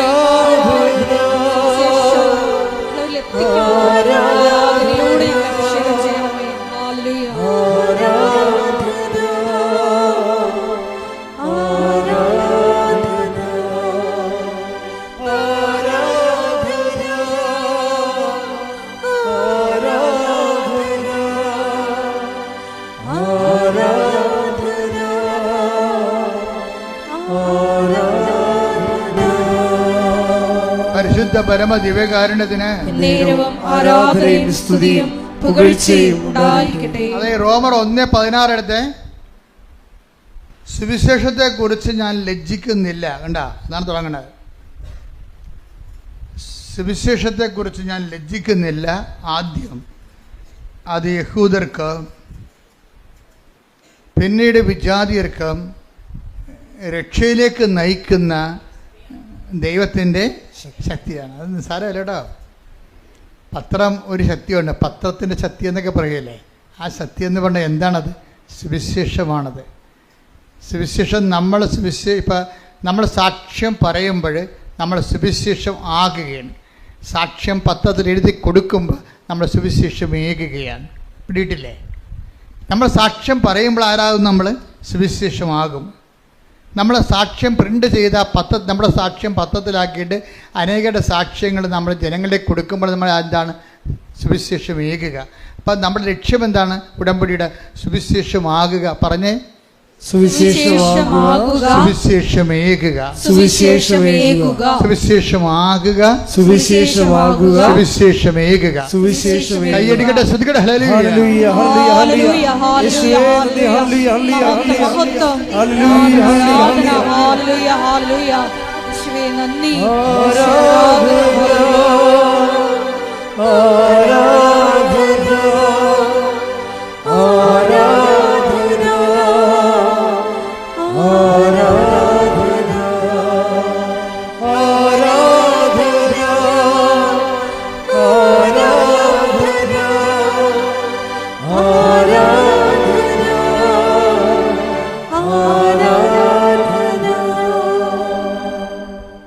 സുവിശേഷത്തെ പറ്റി ഞാൻ ലജ്ജിക്കുന്നില്ല. പറഞ്ഞേ, സുവിശേഷത്തെ പറ്റി ഞാൻ ലജ്ജിക്കുന്നില്ല. ഞാൻ ലജ്ജിക്കുന്നില്ല. എന്തെന്നാൽ വിശ്വസിക്കുന്ന ഏവർക്കും ആദ്യം യഹൂദർക്കും പിന്നീട് ഗ്രീക്കുകാർക്കും അത് രക്ഷയിലേക്ക് നയിക്കുന്ന ദൈവശക്തിയാണ്. അപ്പോഴേ പത്രം ഒരു ശക്തിയാണെന്ന് പറയാൻ കാര്യം എന്താണ്? പത്രത്തിൽ കർത്താവിൻ്റെ വചനങ്ങൾ, ആ വചനങ്ങൾ അനുഭവിച്ചവരുടെ അനുഭവ സാക്ഷ്യങ്ങളും കൂടിയാണ് കൊടുക്കുന്നത്. ഇത് നമ്മൾ കൊടുക്കുമ്പോൾ ലജ്ജിക്കരുത്. എന്താ കാര്യം? സുവിശേഷത്തെക്കുറിച്ച് ലജ്ജിക്കുന്നവന് ക്രിസ്തുവിനെക്കുറിച്ചാണ് ലജ്ജിക്കുന്നത്. അതവിടെ വിഷയം പോകുന്നത്. സുവിശേഷത്തെക്കുറിച്ച് ലജ്ജിക്കുന്നത്, ഇപ്പം നമ്മളെ സംബന്ധിച്ചുള്ള സുവിശേഷം കണ്ടിട്ടില്ല, മലയാളം സുവിശേഷം വായിച്ചിട്ടില്ല, വായിച്ചതിനെ മനസ്സിലായിട്ടില്ല. ഈ മനസ്സിലാകാത്തവർക്ക് പിന്നെ എന്ത് ചെയ്യും? മനസ്സിലാകുന്ന ഭാഷയിലാണ് സുവിശേഷം പത്രത്തിലൂടെ എഴുതിയിരിക്കുന്നത്, അവിടെ അനുഭവത്തിലൂടെ. എല്ലാവരും സുവിശേഷം പത്രം വായിച്ച് അനുഭവങ്ങൾ കണ്ടറിഞ്ഞിട്ടാണ് പിന്നെ സുവിശേഷം കേൾക്കാൻ വേണ്ടി വരണതും അത് വിശ്വസിക്കാൻ വേണ്ടി വരണതും അന്തരിച്ച് ജീവിക്കാൻ വേണ്ടി തയ്യാറാകണതും. കൈയടിച്ച് കർത്താവ് ഹല്ലേലൂയ, ഹല്ലേലൂയ, ഹല്ലേലൂയ, മഹത്വം, മഹത്വം, യേശുവേ സ്തുതി. ഹല്ലേലൂയ, ഹല്ലേലൂയ, ഹല്ലേലൂയ, ഹല്ലേലൂയ, ഹല്ലേലൂയ, യേശുവേ ആരാധന, ഹല്ലേലൂയ.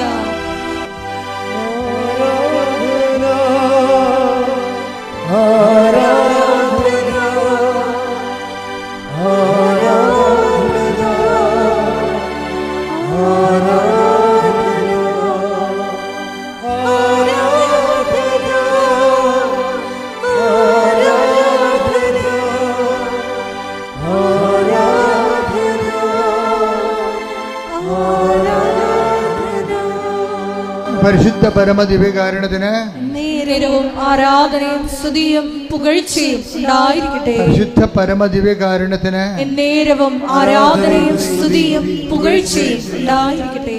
അപ്പോൾ ഇതോടുകൂടി അച്ഛൻ്റെ വർക്ക് ആത്മാർത്ഥമാണ് ദൈവത്തിന് തോന്നിയപ്പോഴേ രണ്ട് കാര്യങ്ങൾ കൂടി അച്ഛന് ചെയ്ത് കൊടുത്ത്.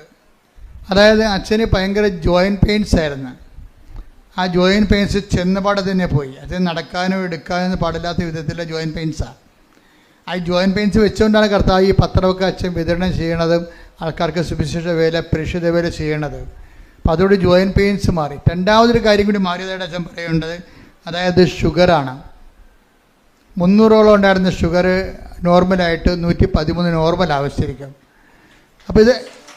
അപ്പോൾ ഇതെല്ലാം ഒരു വ്യക്തികളിൽ, അതായത് നിങ്ങളൊരു അനുഭവം കിട്ടിക്കഴിയുമ്പോൾ പിന്നീട് നിങ്ങൾ പ്രവർത്തനങ്ങളിലും പ്രേക്ഷിത പ്രവർത്തനങ്ങളിലും കയറി നിൽക്കണം. അപ്പോഴാണ് നിങ്ങൾ സ്റ്റെപ്പായിട്ട് ദൈവം ഓരോ വിഷയങ്ങൾ ഇടപെട്ട് വരണത്. എന്ന് വെച്ച് കഴിഞ്ഞാൽ പ്രാവർത്തനത്തിന് ആനുപാതികമായിരിക്കും ദൈവാനുഭവം എന്ന് ഞാൻ പറയുകയല്ല. അച്ഛൻ്റെ അനുഭവങ്ങൾ നിങ്ങൾക്ക് പകർന്നു നൽകുകയാണ്. അച്ഛൻ്റെ അനുഭവം ഇതാണ്. ഇതുപോലെ അനുഭവമുള്ള അനേക ആയിരങ്ങളുണ്ട്. അവരുടെ സാക്ഷ്യങ്ങളാണ് നമ്മൾ എല്ലാ ദിവസവും കേട്ടുകൊണ്ടിരിക്കുന്നത്. അപ്പം സാക്ഷ്യം എന്ന് പറയണത് തന്നെ അതുപോലെ തന്നെ ഇപ്പം എപ്പോഴും നിങ്ങൾ ചെയ്യേണ്ടത്, ഞാനിപ്പോൾ എന്നെ കാണാൻ വരുന്നവരോട് പറയും, നിങ്ങൾ ഇന്ന് മുതൽ എന്നെ സുവിശേഷത്തിൻ്റെ സാക്ഷിയാക്കണമെന്ന് പ്രാർത്ഥിക്കണമെന്ന് പറയും. കാര്യം വെച്ചാൽ ദൈവത്തിൻ്റെ ഇൻട്രസ്റ്റ് കൂടി കവർ ചെയ്തുകൊണ്ടാണ് ഞാൻ ആ ഉപദേശം കൊടുക്കുന്നത്. അല്ല തീഷ്ണമായി പ്രാർത്ഥിക്കണമെന്നല്ല പറയണത്. എന്നെ കാണാൻ വന്നവരുടെ കാര്യങ്ങൾ കുറച്ച് മോശം കണ്ടീഷനാണെങ്കിൽ ഞാൻ പറയും, ഇന്നു മുതൽ നിങ്ങൾ പ്രാർത്ഥിക്കേണ്ടത് സുവിശേഷത്തിൻ്റെ ആ ബോള് കർത്താവിൻ്റെ കോട്ടിലോട്ട് ഞാൻ അടിച്ചു മാറ്റുന്നതാണ്. എന്താ കാര്യം? സുവിശേഷത്തിൻ്റെ സാക്ഷിയാക്കണമെന്ന് പറയുമ്പോൾ നിങ്ങളുടെ വിഷയം ആരുടെ വിഷയമാകും? അത് ദൈവത്തിൻ്റെ വിഷയമാകും. ചില കാര്യം അച്ഛനെ കാണാൻ വരുമ്പോൾ എനിക്ക് ഭയങ്കര അവരോട് ദേഷ്യം വരും. കാര്യം എന്താ കാര്യത്തിന് അവിടെ തലയൊക്കെ വെക്കുമ്പോൾ എനിക്കറിയാൻ പറ്റും അവരത് ഉടമ്പടി അവസാനിപ്പിക്കാൻ പോവുകയാണ്, കള്ളത്തരത്തിന് ചീട്ട് വാങ്ങിച്ചിരിക്കുകയാണ്.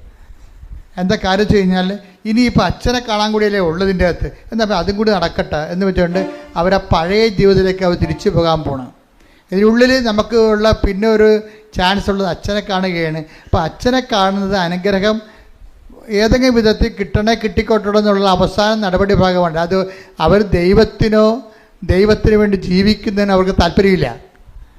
അപ്പം ഞാനിവിടെ എന്നെ കാണാൻ വരുമ്പോൾ തന്നെ ചോദിക്കും, ഉടമ്പടി ഇവിടം വരെയായി, ഇതാരാണ് എടുത്തത്, നിങ്ങൾ ചെയ്യുന്ന പ്രേക്ഷിത വേല എന്താണ്, നിങ്ങൾ ചെയ്യുന്ന ആതുര സേവനം എന്താണ്, എത്ര രോഗികളെ കാണാൻ പോയി, ഇവർ പാടിക്കും. അപ്പോൾ ഞാൻ വണ്ടി വിട്ടേക്കാൻ പറയും. അപ്പോൾ എനിക്ക് മനസ്സിലാവും ദൈവത്തിന് പ്രയോജനമില്ലാത്ത ഒരു ചാണാപ്പുഴുക്കാണ് ഈ സാധനം. അപ്പോൾ ഇതിനെ കൊണ്ടിന് മുന്നോട്ട് പോയിട്ട് കാര്യമില്ല. Why should I waste my time? രോഗിയാണെങ്കിൽ മാത്രം പ്രാർത്ഥിക്കും. കാര്യം രോഗിയോട് കരുണ കാണിക്കണം കർത്താവ് പറഞ്ഞിട്ടില്ലേ.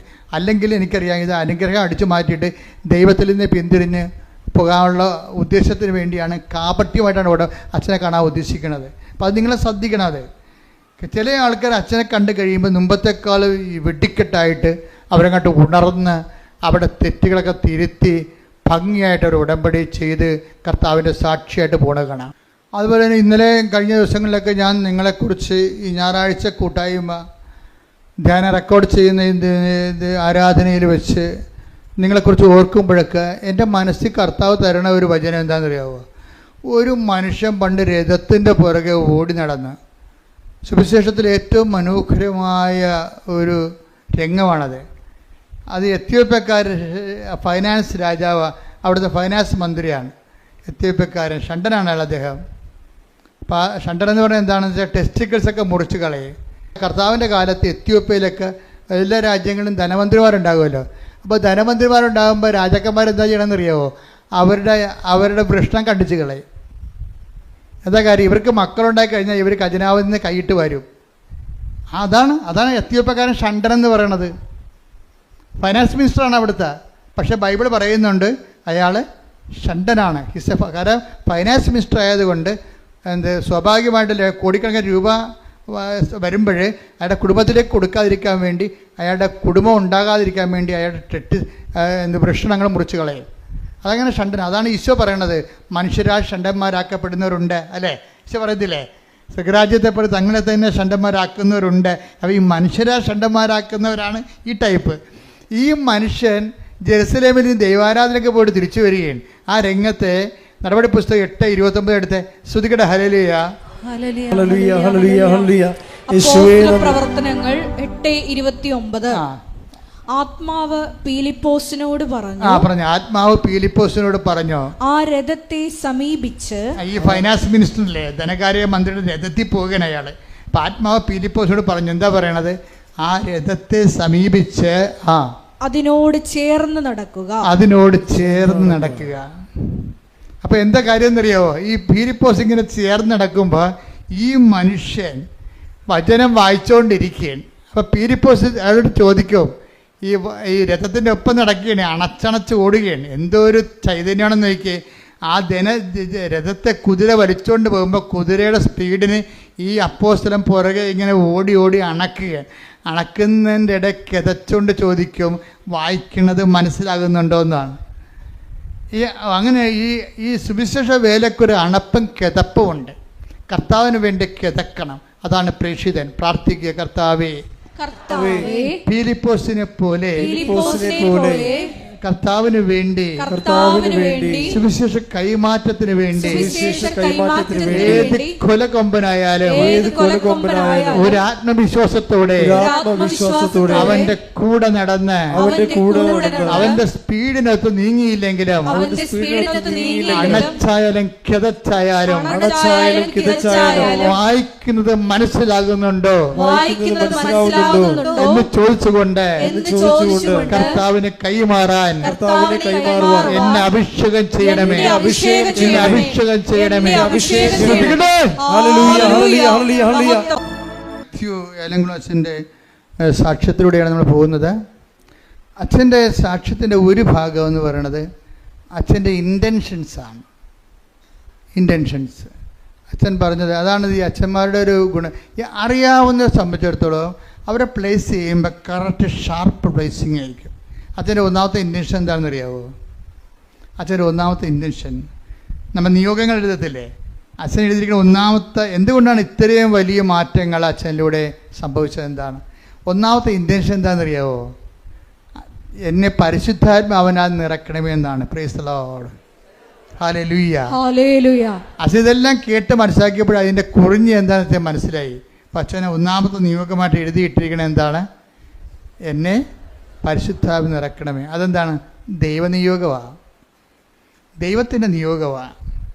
ഉടമ്പടിയിൽ ഇന്ന് ഞാൻ രാവിലെ ഒരു അച്ഛനോട് സംസാരിച്ചെന്ന് പറഞ്ഞല്ലേ, ഏലംകുളം അച്ഛൻ്റെ സാക്ഷ്യത്തിൻ്റെ ബേസ്മെൻറ്റിലാണ് ഞാൻ ഈ രാവിലെ സംസാരിച്ച അച്ഛനോട് സംസാരിച്ചത്. അച്ഛനോട് പറഞ്ഞ അച്ഛാ, ഉടമ്പടിയിലെ നിയോഗങ്ങൾ തന്നെ രണ്ട് വിധമുണ്ട്. മനുഷ്യനിയോഗങ്ങളുണ്ട്, ദൈവനിയോഗങ്ങളുണ്ട്. നമ്മളെല്ലാം മനുഷ്യനിയോഗങ്ങൾ എഴുതിയിരുന്നതുകൊണ്ടാണ് ഈ ഉടമ്പടി പലപ്പോഴും താമസിക്കുന്നത്. അപ്പോൾ ദൈവത്തിന് കൂടി ആ ടേക്കപ്പ് ചെയ്യാനുള്ള കണ്ടൻറ്റ് വൈസ് അതിൻ്റെ അകത്ത് കറക്റ്റാണെങ്കിൽ ഇത് പെട്ടെന്ന് ദൈവത്തിന് നിങ്ങൾ ഉടമ്പടി ഇടുമ്പോൾ അപ്പോൾ തന്നെ ദൈവത്തിന് ഇതുകൊണ്ട് എന്ത് പ്രയോജനം നിങ്ങൾ തന്നെ ചോദിക്കണം നിങ്ങളോട്. മനസ്സിലായില്ലേ? നിങ്ങൾ ILTC പഠനം പുരാടം വിൽക്കണം, കല്യാണം കഴിക്കണം എന്നൊക്കെ പറയുമ്പോഴേ അപ്പോൾ ദൈവത്തിന് ചോദ്യം ചോദിക്കാനുള്ള പൊസിഷൻ ഉണ്ടല്ലോ, ഇതുകൊണ്ട് എന്താണ് സ്വർഗത്തിന് പ്രയോജനമെന്ന്. അപ്പോൾ സീറോ ബെനിഫിറ്റ്സ് ആണെങ്കിൽ പിന്നെ why should God take up your matter? അതാ പ്രശ്നം. അതിനെ ചെക്ക് വെച്ചുകൊണ്ടാണ് അച്ഛൻ എഴുതിയിരിക്കുന്നത്. രണ്ടാമത് അച്ഛൻ നിയോഗം എന്താണെന്നറിയാമോ? വിശ്വാസത്തോടെയും. അപ്പം അച്ഛനല്ലേ എന്നിട്ട് എഴുതിയിരിക്കുന്നത് എന്താണ്?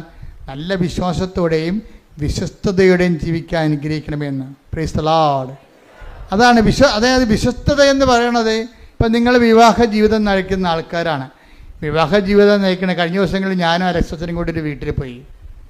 ഇപ്പം ഞങ്ങളെ കുറേ സഹായിക്കുന്ന ആൾക്കാരാണ്. പ്രത്യേകിച്ച് നമ്മുടെ സ്ഥലങ്ങളൊക്കെ ഒന്ന് നിരത്താനൊക്കെ അങ്ങനെയൊക്കെ കുറേ JCB ഉണ്ട്. 2005 ബന്ധമാണ്. അപ്പം മകളെ കല്യാണത്തിൻ്റെ സമയപ്പോൾ കല്യാണത്തിന് വിളിച്ചപ്പോൾ കല്യാണത്തിന് പോകാനൊന്നും പറ്റത്തില്ല.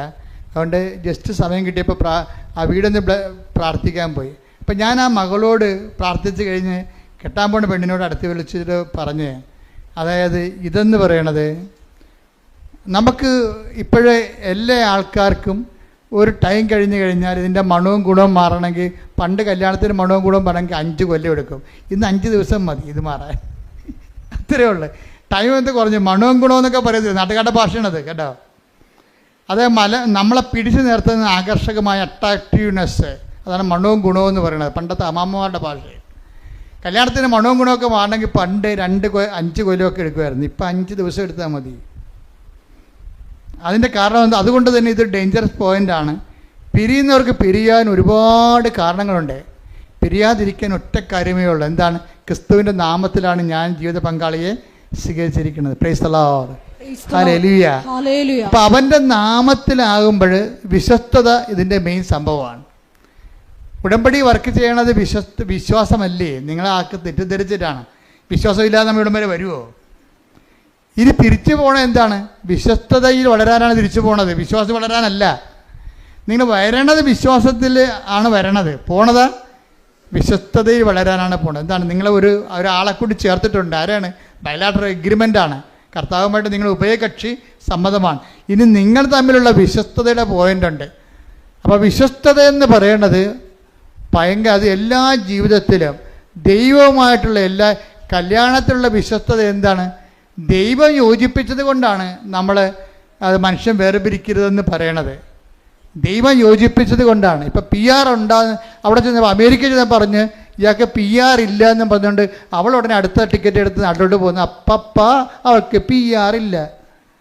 PR എന്ന് പറഞ്ഞാൽ ഉടനെ പിരിയണേ ഇതൊക്കെ. അപ്പം നീ എന്തിനാണ് കർത്താവിൻ്റെ തിരുസന്നിധിയിൽ വന്ന് നിന്നത്? ഇയാൾക്ക് PR ഉണ്ട്, അതുകൊണ്ട് കല്യാണം കഴിക്കണം എന്നാണ് പറയണത്. അപ്പം ഇങ്ങനെയുള്ള കാപഠ്യ മുഖങ്ങളുണ്ട്. ഒരു കാര്യം ഞാൻ ഇവിടെ പറഞ്ഞേക്കാം, ഒന്നുറങ്ങിയ നേരം വെളുക്കത്തില്ല. നിങ്ങൾ ദൈവത്തിനെ വഞ്ചിച്ച് സാമ്പത്തികമായ വയറ്റിപ്പിഴപ്പിൻ്റെ പേരിലാണ് വിവാഹിതരായെങ്കിൽ, ഒരു വ്യക്തി ദൈവത്തിനെ അറിഞ്ഞ വ്യക്തി ജീവിക്കുമ്പോഴേ കുറച്ച് പേയ്മെൻ്റ് ഉണ്ട് ഇതിൻ്റെ അകത്ത്. നിങ്ങൾ ഓർക്കരുത്, ഇത് ഈ കുരിശുരൂപം എന്തിനാണ്? ഞാൻ എല്ലാവരും കുരിശുരൂപം വേണ്ട, കുരിശ് മതി എന്നൊക്കെ പറഞ്ഞുകൊണ്ട് കുരിശുരൂപം വേണ്ടെന്നൊക്കെ പറയുമ്പോഴും ഞാൻ എന്താണ് വലിയ കർത്താവിന് ഇങ്ങനെ കുരിശ് തറച്ച് അൾത്താറയിൽ ഇങ്ങനെ അടുപ്പിച്ച് വെച്ചിരിക്കണത് എന്തിനാണ്? പേയ്മെൻ്റാണിത്.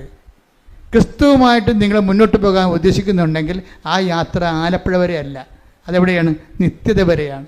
നിത്യത വരെയുള്ള യാത്രയ്ക്ക് പേയ്മെൻ്റ് ഉണ്ടെന്നാണ് ഈശോ പറഞ്ഞത്. ചില പ്രയാസങ്ങളും ചില പീഡാസഹനങ്ങളും ഈ ജീവിതത്തിൽ വരുമ്പോഴേ ക്രിസ്തുവിൻ്റെ നാമത്തിലെടുക്കുന്നതാണ് വിശ്വസ്തത എന്ന് പറയുന്നത്. വിശ്വസ്തത എന്ന് പറയുന്നത് എന്താണ്? നിങ്ങൾ അങ്ങോട്ടും ഇങ്ങോട്ടും എടുക്കുന്ന വിശ്വസ്തതയല്ല. നിങ്ങൾ വ്യക്തികൾ തമ്മിൽ അങ്ങോട്ടും ഇങ്ങോട്ടും കാണിക്കുന്ന വിശ്വസ്തതയല്ല. മറിച്ച് എന്താണ്? നിങ്ങൾ ദൈവത്തിൻ്റെ മുമ്പിൽ ദൈവത്തിൻ്റെ നാമത്തിലെടുത്തിട്ടുള്ളത് കൊണ്ടാണ് വിശ്വസ്തത എന്ന് പറയണത്. അതുകൊണ്ട് ദൈവത്തിൻ്റെ നാമം എന്ന് പറയുമ്പോൾ നിങ്ങൾ നിത്യത വരെയാണ് സംരക്ഷിക്കുന്നത്. നിത്യത വരെയാണ് സംരക്ഷിക്കുന്നത്. നിങ്ങളൊരു കൊച്ചു ജനിച്ച് കഴിയുമ്പോൾ നിങ്ങൾ കണ്ണീരോടെ അതിൻ്റെ ജ്ഞാനസ്ഥാന സമയത്ത് മുട്ടുകുത്തി കർത്താവിനോട് പറയണം, ഈ കുഞ്ഞിനെ വളർത്തി പുണ്യവതിയാക്കി പുണ്യവാനാക്കി വിവാഹം കഴിപ്പിക്കാൻ വേണ്ടി അൾത്താറെ വരുമ്പോൾ അന്ന് ഞങ്ങൾ രണ്ടുപേരും കർത്താവിൻ്റെ മുമ്പിൽ ഒരുമിച്ചുണ്ടാകണമെന്ന്. മനസ്സിലായില്ലേ? കർത്താവ് ഇവിടെ വരുമ്പോൾ അപ്പനെ കാണാനില്ല, അപ്പൻ ഡൈവേഴ്സിലാണ്. അമ്മയെ കാണാനില്ല, അമ്മ ഡൈവേഴ്സിലാണ്. വേറെ ഒരുത്തരും ഇവിടെ പൊറുക്കുകയാണ്. അങ്ങനെ വന്നു കഴിഞ്ഞാൽ പിന്നെ നിങ്ങൾക്ക് എന്തെങ്കിലും അൾത്താറെ വരാൻ കാര്യം? നിങ്ങൾ ഓരോരുത്തരുടെ കൂടെ കെട്ടിയവൻ്റെ കൂടെ പൊറുക്കാതെ അവനിലുണ്ടായ കുഞ്ഞിനെ കല്യാണം കഴിപ്പിക്കാൻ വേണ്ടി നീ ഇങ്ങനെ ഉടുത്ത് കെട്ടി മേക്കപ്പൊക്കെ ചെയ്തുകൊണ്ട് വന്നിട്ട് നിൻ്റെ കൂടെ കർത്താവിൻ്റെ കൂടെ വിശ്വസ്തയോടെ നീ ഏറ്റെടുത്ത ജീവിത പങ്കാളി നിൻ്റെ കൂടെ ഒരുമിച്ച് ജീവിക്കണില്ല എന്നുണ്ടെങ്കിൽ പിന്നെ നിനക്ക് എന്ത് റൈറ്റാണ് കർത്താവിന് മുമ്പിൽ വന്നത്? നീയാ ജീവിച്ച് വഴിപിഴച്ച് 2-4 കഴിയതിന് ശേഷം നിൻ്റെ മകളെ കർത്താവിന് വീണ്ടും പിഴപ്പിക്കാൻ വേണ്ടിയാണ് നീ പിശാച വരണത്. ഇത് ഒരു നടക്ക് പോകത്തില്ല. നിങ്ങളോട് പലരും പല രീതിയിൽ പറയും, അതൊക്കെ കുഴപ്പമൊന്നുമില്ല. ഈ കാലത്തിൻ്റെ ഒപ്പം അനുസരിച്ച് പോകും. മനുഷ്യന് ജീവിതമാണ് വലുത്, ഒരു ജീവിതമേ ഉള്ളെന്നൊക്കെ പറയും. ഓർക്കുക, ഇതൊക്കെ ഇങ്ങനെയുള്ള പഴം വർത്തമാനങ്ങൾ, ഒരു ജീവിതമേ ഉള്ളെന്നും പറഞ്ഞുകൊണ്ട് എന്തുമാത്രം പേരുടെ നിത്യജീവിതം പിശാച് അവതാളത്തിലാക്കിയിട്ടുണ്ടെന്ന് അറിയാവോ? ഒരു ജീവിതമേ ഉള്ളൂ എന്നും പറഞ്ഞുകൊണ്ട് പിശാച് ഈ എത്രയോ മനുഷ്യരുടെ നിത്യജീവിതം അവതാളത്തിലാക്കിയിട്ടുള്ളതെന്നുള്ളത് വിവേചിച്ച് മനസ്സിലാക്കണമെങ്കിൽ കുറഞ്ഞ പക്ഷം ഒരു മിനിമം ഹോളി സ്പിരിറ്റ് വേണം. അതുകൊണ്ടാണ് അച്ഛൻ എഴുതിയിരിക്കുന്നത്, എനിക്ക് പരിശുദ്ധാത്മ നൽകണമേ, നിറക്കണമേ, നിലനിർത്തണമേ എന്ന് പ്രാർത്ഥിക്കണം. കാര്യം ഒരു ജീവിതമേ ഉള്ളൂ എന്ന് നമ്മൾ പറയുന്നത് ആരാണ്? കർത്താവ് പണ്ട് ഒരു അന്ധനെ സുഖപ്പെടുത്തിയില്ലേ? അത് വായിച്ചോളൂ. മർക്കോസിന്റെ സുവിശേഷത്തിൽ 8:22. ശ്രുതികട്ടെ ഹല്ലേലൂയ ഹല്ലേലൂയ ഹല്ലേലൂയ. യേശുവേ നന്ദി. ഹല്ലേലൂയ ഹല്ലേലൂയ ഹല്ലേലൂയ ഹല്ലേലൂയ ഹല്ലേലൂയ. യേശുവേ സ്തുതി. ഹല്ലേലൂയ. മർക്കോസ് 8:22, 23, 24, 25, 26 വായിച്ച് ശ്രുതികട്ടെ ഹല്ലേലൂയ ഹല്ലേലൂയ ഹല്ലേലൂയ. പിന്നീട് അവൻ ബെത്സയിദയിലെത്തി. കുറെ പേർ ഒരു അന്ധനെ കണ്ണുകാണാൻ മനുഷ്യനെ അന്ധനെ അവന്റെ അടുത്ത് കൊണ്ടുവന്ന് അവനെ സ്പർശിക്കണമെന്ന് യേശുവിനോട് അപേക്ഷിച്ചു. അവൻ അന്ധനെ കൈക്ക് പിടിച്ച് ഗ്രാമത്തിന് വെളിയിലേക്ക് കൊണ്ടുപോയി അവന്റെ കണ്ണുകളിൽ തുപ്പിയ ശേഷം അവന്റെ മേൽ കൈകൾ വെച്ചുകൊണ്ട് ചോദിച്ചു, നീ എന്തെങ്കിലും കാണുന്നുണ്ടോ? നോക്കിയിട്ട് അവൻ പറഞ്ഞു, ഞാൻ മനുഷ്യരെ കാണുന്നുണ്ട്. അവർ മരങ്ങളെ പോലെ നടക്കുന്നതായും കാണുന്നു. യേശു വീണ്ടും അവന്റെ കണ്ണുകളിൽ കൈകൾ വെച്ചു. അവൻ സൂക്ഷിച്ചു നോക്കി. കാഴ്ച തിരിച്ചു കിട്ടുകയും ചെയ്തു. അവൻ എല്ലാ വസ്തുക്കളും വ്യക്തമായി കണ്ടു. ഗ്രാമത്തിൽ പ്രവേശിക്കുക പോലും ചെയ്യരുതെന്ന് എന്ന് പറഞ്ഞ് യേശു അവനെ വീട്ടിലേക്ക് അയച്ചു. കണ്ട എന്താ വിഷയം? ഇവിടെ അവസാനം പറഞ്ഞിരിക്കുന്നത് എന്താ? ഗ്രാമത്തിൽ ഇലവരാദികളുണ്ടല്ലേ അവിടെ. ദൈവത്തിൻ്റെ കൃപയിൽ വന്ന് നീ കർത്താവിൻ്റെ ഒരു അനുഗ്രഹം പ്രാപിച്ചു കഴിഞ്ഞാൽ പലപ്പോഴും ആ അനുഗ്രഹത്തിനെതിരെ സംസാരിക്കുന്ന ഒരു വീട്ടിലും ഉണ്ടാകും, അതുപോലെ തന്നെ നാട്ടിലും ഉണ്ടാകും. ചിലർ പറയും ഇത് പ്രാർത്ഥിച്ചില്ലേലും നടക്കുമായിരുന്നു, അതാണ് ഗ്രാമം എന്ന് പറയണത്. അപ്പോൾ മനസ്സിലായോ? പല്ല് തേക്കാത്തവന്മാരും ദൈവിക പ്രവൃത്തികൾ വെളിപ്പെട്ട് കഴിഞ്ഞാൽ ഉടനെ പല്ലിളിക്കുകയും വെള്ളറി പിടിക്കുകയും ചെയ്യുന്ന ആർക്കാണ്? പിശാചിനാണ്. ദൈവിക പ്രവൃത്തികൾ വെളിപ്പെട്ട് കഴിഞ്ഞാൽ അത് ദൈവിക പ്രവൃത്തികളല്ല എന്ന് പറയും. ദൈവത്തെ അംഗീകരിച്ചു കഴിഞ്ഞാൽ എന്ത് പറ്റും? തങ്ങളുടെ ജീവിതത്തിൽ കാണിച്ചു കൂട്ടിയിരിക്കുന്ന വൃത്തികെട്ട ജീവിതങ്ങൾ തെറ്റായിട്ട് ഇന്നല്ലെങ്കിൽ നാളെ അവർ വിചാരണ ചെയ്യപ്പെടും. എന്തുകൊണ്ടാണ് മനുഷ്യൻ ദൈവത്തെ അംഗീകരിക്കുന്നത് പോരായ്മയെ കരുതുന്നത്? ഒന്ന്, അവൻ തന്നെയാണ് ദൈവം എന്ന് പറയുമ്പോഴാണല്ലോ പോരായ്മ. രണ്ടാമത്തെ കാര്യം അതല്ല, ദൈവം ഉണ്ടെന്ന് മനസ്സിലാക്കി കഴിഞ്ഞാൽ അവന് പേടിയാണ്. എന്താ കാര്യം? അവൻ ചെയ്തതെല്ലാം വെളിപ്പെടും. കുറച്ച് പേരുടെ കാര്യങ്ങൾ കുറച്ച് കഴിഞ്ഞേ വെളിപ്പെടുത്തുള്ളൂ എന്ന് പറഞ്ഞില്ലേ? പക്ഷേ വെളിപ്പെടുമെന്നുള്ള കാര്യം ഉറപ്പാണ്. അത് ഓർക്കുമ്പോൾ ദൈവത്തെ എങ്ങനെയെങ്കിലും ഇല്ല എന്ന് അവനെക്കൊണ്ട് തന്നെ അവനെ വിശ്വസിപ്പിച്ചുകൊണ്ട് അവൻ്റെ പാപത്തിൽ അവനെ അഭിരമിക്കാൻ വേണ്ടിയുള്ള പൈശാചികമായ ത്വര നിൽക്കുന്ന കാരണം നിങ്ങളുടെ ദൈവ അനുഭവത്തെ അവൻ നിഷേധിക്കാൻ സാധ്യതയുണ്ട്. അങ്ങനെയുള്ളവരുടെ ഗ്രാമത്തിലും കൂട്ടായ്മയിലും നീ പ്രവേശിക്കരുതെന്ന് പറയും. അതുകൊണ്ട് തന്നെ നിൻ്റെ ഉടമ്പടി ജീവിതം എന്ന് പറയുന്നത് ഒരു വേർപാട് ജീവിതമാണ്. വേർപാട് ജീവിതം എന്ന് പറഞ്ഞ് ഒറ്റക്കിരിക്കുന്ന ജീവിതമല്ല, ലോകത്തോടുള്ള വേർപാടാണ്. ലോകത്തോടുള്ള വേർപാട്. ഇപ്പം ലോകത്തിൽ ദൈവത്തിനേക്കാൾ അംഗീകാരമുള്ള, ദൈവത്തെക്കാൾ കൂടുതൽ, ദൈവത്തിൻ്റെ കൂടെ നിന്നതിനേക്കാൾ കൂടുതൽ സന്തോഷങ്ങൾ, അംഗീകാരങ്ങൾ, അതിന് പത്രാസുകൾ, ഇങ്ങനെയൊക്കെയുള്ള വിഷയങ്ങൾ ലോകത്തിൽ അതിൽ അഭിരമിക്കുന്ന അനേക മക്കളുണ്ട്. അധികാരത്തിൽ അഭിരമിക്കുന്നവരുണ്ട്. അവർ ആ കാര്യത്തിലെല്ലാം അവർ ആ വിഷയത്തിൽ സെക്യൂറാണ്. അപ്പോൾ ദൈവത്തെ സ്വീകരിച്ചു കഴിഞ്ഞാൽ അവർക്ക് ഉടനെ ഒരു ഫ്രസ്ട്രേഷൻ വരും. അതുകൊണ്ട് തന്നെ ദൈവത്തെ ഇവർ തള്ളി മാറ്റുകയും ദൈവികമായ കാര്യങ്ങൾ കേൾക്കുമ്പോൾ തലതിരിക്കുകയും റേഡിയോ മൊബൈൽ ഓഫ് ചെയ്യുകയും അങ്ങനെ നിങ്ങളെ നിഷേധിക്കുകയും അങ്ങനെ പല ഗ്രാമങ്ങളിൽ അങ്ങനെ പല അതാണ് 26 8:26 മർക്കോസ് 8:26 ഗ്രാമത്തിൽ പ്രവേശിക്കുക പോലും ചെയ്യരുത് എന്ന് പറഞ്ഞ് ഗ്രാമത്തിൽ പ്രവേശിക്കുക പോലും ചെയ്യരുത് എന്ന് പറഞ്ഞ് യേശു അവനെ വീട്ടിലേക്ക് അയച്ചു. എന്ന് വെച്ച് കഴിഞ്ഞാൽ നിങ്ങൾ ഉടമ്പടി എടുത്തതിന് ശേഷം ഒരു വേർപാട് ജീവിതമുണ്ട് ഇതിൻ്റെ അകത്ത്. അതുകൊണ്ടാണ് ഉടമ്പടിയിൽ നമ്മൾ ആൾക്കാർ വീണ് പോണത്. ഈ വേർപാട് ജീവിതം ആൾക്കാർക്ക് പല ആൾക്കാർക്കും അറിയത്തില്ല അതിനെക്കുറിച്ച്. അതറിയണമെന്നുണ്ടെങ്കിൽ ബൈബിളിൻ്റെ മുഴുവൻ വചനങ്ങളിലെല്ലാം ഈ വേർപാട് ജീവിതത്തെക്കുറിച്ച് പറയുന്നുണ്ട്. അതായത് ദൈവത്തെ നിരക്കാത്ത ജീവിത രീതികളും മനോഭാവങ്ങളും നിലപാടുകളും നയങ്ങളും ഒക്കെ സൂക്ഷിക്കുന്ന ആൾക്കാരിൽ നിന്ന് ഒരു കീപ്പ് എ റെസ്പെക്റ്റബിൾ ഡിസ്റ്റൻസ്. അത് ആദിമസഭയുടെ നിലപാടാണത്. മർക്കോസ് യാക്കോബിൻ്റെ 4:4 എടുത്ത് ശ്രുതിക്കട്ടെ. ഹല്ലേലൂയ. യേശുവേ നന്ദി. ഹല്ലേലൂയ ഹല്ലേലൂയ ഹല്ലേലൂയ ഹല്ലേലൂയ ഹല്ലേലൂയ ഹല്ലേലൂയ. യേശുവേ ആരാധന ആരാധന. യാക്കോബ് 4:4 വിശ്വസ്തത പുലർത്താത്തവരെ. കേട്ടോ, യാക്കോബ് 4:4 എന്താ പറയണത്? ഏറ്റു പറഞ്ഞേ.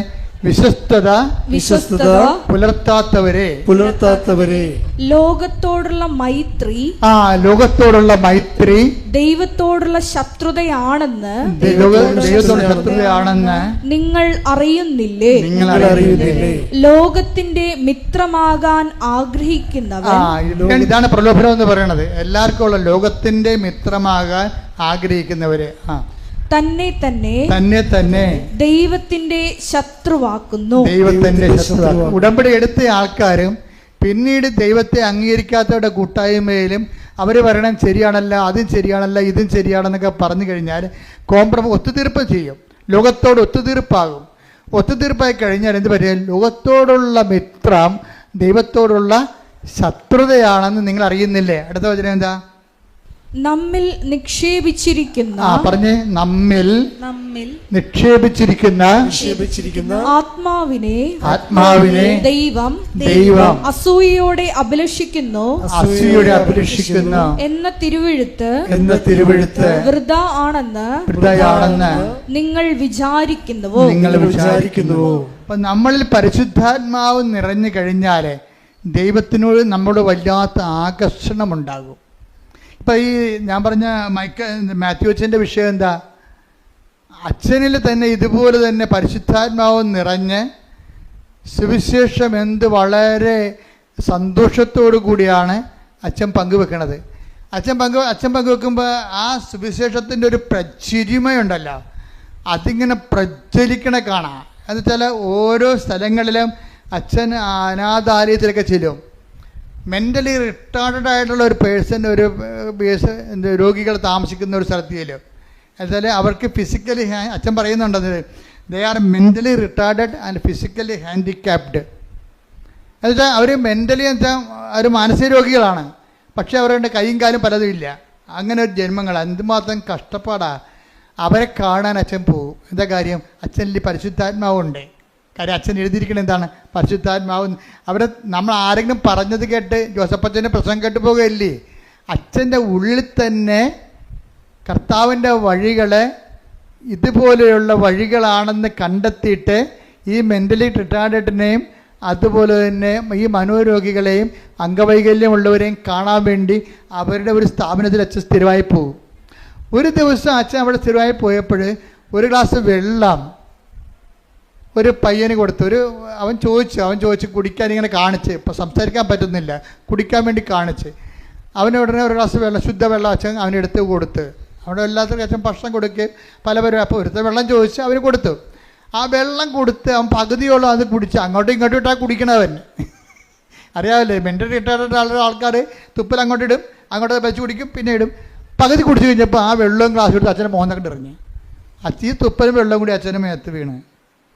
അപ്പോൾ അച്ഛനൊരു കാഴ്ച കണ്ട്. ഇത് അച്ഛൻ ചിരിച്ച്. എന്താ അച്ഛൻ കണ്ടെന്നറിയാം? അത് ഉണ്ണീശയാണെന്ന് എനിക്ക് തോന്നിയെന്ന്. ഹല്ലേലൂയ, ഹല്ലേലൂയ, ഹല്ലേലൂയ. അതാണ് മൂന്നാം കാഴ്ച എന്ന് പറയുന്നത്. ഉടമ്പടിയുടെ മൂന്നാം കാഴ്ച എന്ന് പറയും. അതായത് നമ്മളെ ശിക്ഷിക്കുന്നവരും നമ്മൾ അനുഗ്രഹിക്കുമ്പോൾ തന്നെ നമ്മളെ ശിക്ഷിക്കുന്നവരുണ്ട്. നമ്മളെ സഹായിക്കുമ്പോൾ തന്നെ നമ്മളെക്കുറിച്ച് മോശം പറഞ്ഞു പരത്തുന്നവരുണ്ട്. അപ്പം അങ്ങനെ ഉള്ളവരെയൊക്കെ കാണുന്നതിന് വേറെ ഒരു കാഴ്ചയുണ്ട്. അതെന്താ വെച്ച് കഴിഞ്ഞാൽ, നമ്മൾക്ക് വിഷമം. ഇപ്പം തന്നെ ഈ കർത്താവ് ഇവനോട് ചോദിക്കണം, 23 എടുത്തേ, 8:23 എടുത്തേ, അതിൻ്റെ മർക്കോസിൻ്റെ സുവിശേഷത്തിൽ ഈ അന്ധന് കാഴ്ച നൽകുന്നതിൻ്റെ പ്രോസസ്സ് നോക്കിയാൽ മനസ്സിലാവും. അത് ശ്രദ്ധിക്കട്ടെ. ഹല്ലേലൂയ, ഹല്ലേലൂയ, ഹല്ലേലൂയ. അവൻ അന്ധനെ കൈക്ക് പിടിച്ച് ഗ്രാമത്തിന് വെളിയിലേക്ക് കൊണ്ടുപോയി അവന്റെ കണ്ണുകളിൽ തുപ്പിയ ശേഷം അവന്റെ മേൽ കൈകൾ വെച്ചുകൊണ്ട് ചോദിച്ചു, നീ എന്തെങ്കിലും കാണുന്നുണ്ടോ? നോക്കിയിട്ട് അവൻ പറഞ്ഞു, ഞാൻ മനുഷ്യരെ കാണുന്നുണ്ട്. അവർ മരങ്ങളെ പോലിരിക്കുന്നു. നടക്കുന്നതായും കാണുന്നു. അപ്പൊ ഇവന്റെ ഒന്നാം കാഴ്ച എന്ന് വെച്ചാൽ ഇവന്റെ കണ്ണുകളിലെ, ഈ അന്ധന്റെ കണ്ണുകളിലെ, ഇവൻ ജന്മനാന്തനൊന്നും അല്ലെന്ന് തോന്നണം. എന്താ കാര്യം? ഇയാൾ മരത്തെ കാണുന്നുണ്ടെന്ന്. മരത്തെ ഇയാൾ കാണുന്നുണ്ടല്ലോ. പണ്ട് ഇയാൾ മരത്തെ കണ്ടിട്ടുണ്ടെന്ന് അർത്ഥം. ഏതോ കാലത്ത് വെച്ച് കാഴ്ച പോയ ആളാണ്. മരത്തെയൊക്കെ വെച്ചൊക്കെ പുള്ളിക്ക് അറിയാം ശരിക്കും. അപ്പം അയാൾ ആദ്യത്തെ കാഴ്ച കർത്താവ് തുപ്പൽ തൊട്ട് ഇവൻ്റെ കണ്ണിൽ വെച്ച്. അത് ഒരു പാരമ്പര്യ ചികിത്സയാണ്. പാരമ്പര്യ ചികിത്സ എന്ന് വെച്ചാൽ അന്നത്തെ ആൾക്കാരൊക്കെ ചെയ്തുകൊണ്ടിരുന്ന, ഈ മിഡിൽ ഈസ്റ്റിലൊക്കെ ചെയ്തുകൊണ്ടിരുന്ന ഒരു സാധാരണ നാട്ടുമരുന്നല്ലേ, വീട്ടുമരുന്നൊക്കെ പറഞ്ഞ പോലെ ഒരു പാരമ്പര്യ പരിപാടിയാണ്. അത് കർത്താവ് ഇവന് വേണ്ടി എന്തോ ചെയ്യുന്നു. അതാണ് ടൈലറിൻ്റെയൊക്കെ ഭയങ്കര വ്യാഖ്യാനങ്ങളുണ്ട് ഇതിനെക്കുറിച്ച്. കർത്താവ് ഇവന് വേണ്ടി എന്തോ ചെയ്യുന്നു എന്നുള്ള അവനെ ബോധ്യപ്പെടുത്തണമല്ല. അവർ ഈ കയ്യപ്പ് പ്രാർത്ഥനയും കർത്താവിൻ്റെ കാഴ്ചപ്പെടുത്തലൊന്നും ദൈവിക പ്രവർത്തനത്തെക്കുറിച്ചൊന്നും ഹി ഡസൻ നോ എനിത്തിങ്. അതൊക്കെ മുമ്പ് മറ്റ് പ്രവർത്തനങ്ങൾ അത്രയ്ക്ക് അർത്ഥവത്തല്ലെന്ന് ഇവനെ ബോധ്യപ്പെടുത്തണമെങ്കിൽ മറ്റ് മീഡിയംസ് ഉപയോഗിക്കണം. അതിന് കർത്താവ് മറ്റ് മീഡിയംസ് ഉപയോഗിച്ചിട്ട് ഇവനെ ഹീൽ ചെയ്യാൻ ഇവനെ ബോധ്യപ്പെടുത്തുകയാണ്. പക്ഷെ അവൻ പറയുന്നത് കാണുന്നുണ്ട്. പക്ഷേ എന്താ കാണുന്നത്? ഞാൻ മനുഷ്യരൊക്കെ തന്നെ കാണുന്നത്, പക്ഷേ എല്ലാം എങ്ങനെ ഇരിക്കണേ? മരങ്ങളെപ്പോലെ ഇരിക്കണം എന്നാണ് പറയണം. മരങ്ങളെപ്പോലെ ഇരിക്കണം. അപ്പോൾ അത് കഴിഞ്ഞിട്ട് വീണ്ടും ഈശോ തുപ്പലൊന്നും ഇല്ലാതെ ഡയറക്റ്റായിട്ട് കർത്താവിൻ്റെ ശക്തിമുദ്ര അവൻ്റെ കണ്ണുകളിൽ കൈവച്ചിട്ട് പ്രാർത്ഥിക്കും. എന്നിട്ട് പറയും, നീ കണ്ണു തുറന്നതെന്ന് പറയുമ്പോൾ ഞാനിപ്പോഴെല്ലാം അവൻ പറയും, എന്താ പറയണത്? വ്യക്തമായി കാണുന്നുണ്ടെന്ന് പറയും. അപ്പോഴാണ് ഇവൻ പറയണത്, ഇനിയും കാഴ്ചകൾ നീ കാണും. കാര്യം എന്താ? ഇതൊരു പ്രോസസ്സാണ്. ഇനിയും പ്രോസസ്സ്. ഇപ്പം അച്ഛൻ കാഴ്ച കണ്ടില്ലേ? തുപ്പലും വെള്ളമായിട്ട് അച്ഛനെ മോന്തക്കൊണ്ട് എറിഞ്ഞപ്പോഴേ അത് കുഞ്ഞാണ്. പക്ഷേ അച്ഛനെ സംബന്ധിച്ചിടത്തോളം അച്ഛൻ എന്താ പറയണത്? അത് ഉണ്ണീശോ അങ്ങനെ കുഞ്ഞും പ്രായത്തിൽ ചെയ്ത പോലെ എനിക്ക് തോന്നിയെന്ന്. അച്ഛൻ ആ കുഞ്ഞിനെ സാന്ത്വനപ്പെടുത്തിയെന്ന്. അതാണ് മൂന്നാം കാഴ്ച. നമ്മളെ ഉപദ്രവിക്കുന്നവരെ ക്രിസ്തുവായിട്ട് കാണുന്ന ഒരു മൂന്നാം കാഴ്ചയുണ്ട്. ഉടമ്പടി എന്ന് പറഞ്ഞാൽ ഗ്രാമത്തിൽ പ്രവേശിച്ചു കഴിഞ്ഞാൽ നമുക്ക് ഈ കാഴ്ചയൊന്നും കാണാൻ പറ്റത്തില്ല. ഗ്രാമത്തിൽ പ്രവേശിച്ചു കഴിഞ്ഞാൽ ഗ്രാമം പഴയ സാധനമാണ്. അവിടെ നമ്മളെ വീണ്ടും തന്നതുപോലും ഇല്ലായ്മയായിട്ട് അവർ പറയത്തുള്ളൂ. അതുകൊണ്ടാണ് നിൻ്റെ അനുഭവങ്ങളെ ഒരിക്കലും പന്നികളുടെ മുമ്പിൽ വിതരരുതെന്ന് പറയും. അതാണ് പ്രശ്നം. ഗ്രാമത്തിൽ പന്നി ഉണ്ടല്ല. കർത്താവിനെ അറിയാത്തവരും ഉദരം തന്നെ ദൈവമായിട്ടുള്ള ആൾക്കാരുണ്ട്. അപ്പം അവർക്ക് വേറെ ഒന്നും മനസ്സിലാകത്തില്ല. ബുദ്ധിയും യുക്തിയും മാത്രമേ ഉള്ളൂ ലോകത്തെന്ന് പറഞ്ഞിരിക്കുന്നവർ. ബുദ്ധി തന്നെ ദൈവമായിട്ടുള്ളവരുണ്ട്. അവർക്ക് ദൈവത്തിൻ്റെ അടയാളങ്ങൾ മനസ്സിലാവത്തില്ല. അപ്പം അതുകൊണ്ടാണ് പറയണത് ഇങ്ങനെയുള്ളവരുമായിട്ട് ആവശ്യമില്ലാത്ത തർക്കിക്കാനൊന്നും പോകണ്ടെന്നാണ് പറയണത്. എന്താ കാര്യം? നീയും നിൻ്റെ ദൈവവും ദൈവാനുഭവങ്ങളും അതേക്കുറിച്ച് നിനക്ക് ബോധ്യം കിട്ടിയിട്ടുണ്ടെങ്കിൽ ആ ബോധ്യത്തിൽ നീ എന്താ ചെയ്യേണ്ടത്? വളരണം. ബോധ്യത്തിൽ വളരണം. അപ്പം ഈശോ വളരെ കൃത്യമായ രീതിയിലാണ് പറയുന്നത്. അതായത് നമ്മുടെ വളർച്ച എന്ന് പറയണത് മറ്റ് വ്യക്തികളിലെ പ്രത്യേകിച്ച് പണ്ട് നമ്മളെ വേദനിപ്പിക്കുകയും നമ്മൾ കേൾക്കുമ്പോൾ വേദനയും ബുദ്ധിമുട്ടും വെറുപ്പും വൈരാഗ്യവും അമർഷവും തോന്നിയിരുന്ന സ്ഥാനത്ത് ദയയും നന്മയും വിശ്വസ്തതയും ആത്മസമയം പോലെ പരിശുദ്ധാത്മാവിൻ്റെ ഫലങ്ങളാൽ പ്രചോദിപ്പിക്കപ്പെടുന്ന ഒരു പെരുമാറ്റ ശൈലി രൂപീകരിച്ച് തോന്നിക്കഴിഞ്ഞാൽ നീ മൂന്നാം കാഴ്ചയിലായി. ഉടമ്പടിയുടെ മൂന്നാം കാഴ്ച. അതാണ് ഗ്രാമത്തിൽ പ്രവേശിക്കരുതെന്ന് പറയുമ്പോഴേ അതിൻ്റെ അർത്ഥം ദൈവത്തിൻ്റെ പക്ഷം ചേർന്ന് ദൈവത്തിൻ്റെ അരൂപിൽ ജീവിക്കണമെന്നാണ്, ജീവിതം തുടരണമെന്നാണ്. അല്ലാതെ 90 ദിവസം കഴിഞ്ഞു ഞാൻ എൻ്റെ ഉടമ്പടി അവസാനിച്ചു ഇനി അച്ഛനെ കണ്ടാൽ മാത്രം മതി എന്ന് പറയരുത്. ഉടമ്പടി അതുക്കും മേലെയാണ്. ശ്രുതിക്കട്ടെ ഹല്ലേലൂയ. ഹല്ലേലൂയ ഹല്ലേലൂയ ഹല്ലേലൂയ ഹല്ലേലൂയ. മഹത്വം മഹത്വം ആരാധന ആരാധന ഹല്ലേലൂയ ഹല്ലേലൂയ. ആരാധന ഹല്ലേലൂയ ഹല്ലേലൂയ. മഹത്വം മഹത്വം ആരാധന ആരാധന ഹല്ലേലൂയ. എല്ലാവരും എഴുന്നേൽക്കുക. ഈശ്വര ആരാധന ഹല്ലേലൂയ ഹല്ലേലൂയ. സമാപന പ്രാർത്ഥനയിലേക്ക് പ്രവേശിക്കുകയാണ്. രോഗസൗഖ്യ പ്രാർത്ഥനയും ജീവിത ദുരിത തടസ്സങ്ങൾക്കെതിരെയുള്ള ദൈവിക ശക്തിപ്രാർത്ഥനയുടെ സമയമാണ്. ഹല്ലേലൂയ ഹല്ലേലൂയ ഹല്ലേലൂയ ഹല്ലേലൂയ ഹല്ലേലൂയ. ആരാധന മഹത്വം മഹത്വം ആരാധന ആരാധന ഹല്ലേലൂയ ഹല്ലേലൂയ. ആരാധന ഹല്ലേലൂയ ഹല്ലേലൂയ ഹല്ലേലൂയ ഹല്ലേലൂയ. മഹത്വം മഹത്വം ആരാധന ആരാധന ഹല്ലേലൂയ ഹല്ലേലൂയ. ആരാധന ഹല്ലേലൂയ ഹല്ലേലൂയ. യേശുവേ നന്ദി. യേശുവേ ആരാധന ഹല്ലേലൂയ. അച്ഛൻ പ്രാർത്ഥിക്കുമ്പോഴും മക്കളെ ശ്രദ്ധിച്ചുകൊണ്ട് നിൽക്കുക. കർത്താവിൻ്റെ അരൂപി നിങ്ങളിലേക്ക് ആവശ്യിച്ചുകൊണ്ട് നിങ്ങൾ പ്രാർത്ഥിക്കുന്ന വിഷയത്തിന് വേണ്ടി ദൈവിക തീരുമാനം ഉണ്ടാകുന്ന ദൈവികമായ ഒരു സമയമാണിത്. പരിപൂർണമായി അൾത്താറയെ മനസ്സർപ്പിക്കണം. ഇതാണ് നിങ്ങളുടെ രക്ഷയുടെ സമയം, ഇതാണ് നിങ്ങളുടെ സൗഖ്യത്തിന്റെ സമയം, ഇതാണ് നിങ്ങളുടെ വിടുതലിന്റെ സമയം. വിശ്വസ്തയുടെയും വിശ്വാസത്തോടെയും നേടിയെടുക്കാൻ വേണ്ടി കർത്താവിന്റെ ദുരുസേന ഭയത്തോടെയും വിറയലോടെയും നിൽക്കാതെ ശ്രുതികട്ടെ. ഹല്ലേലൂയ ഹല്ലേലൂയ ഹല്ലേലൂയ ഹല്ലേലൂയ. മഹത്വം മഹത്വം ആരാധന ആരാധന ഹല്ലേലൂയ ഹല്ലേലൂയ ഹല്ലേലൂയ. യേശുവേ ആരാധന ഹല്ലേലൂയ ഹല്ലേലൂയ ഹല്ലേലൂയ. യേശുവേ നന്ദി. ഹല്ലേലൂയ ആരാധന ഹല്ലേലൂയ. പരിശുദ്ധ പരമദിവ്യകാരുണ്യത്തിന് നേരവും ആരാധനയും സ്തുതിയും പുകഴ്ചയും ഉണ്ടായിരിക്കട്ടെ.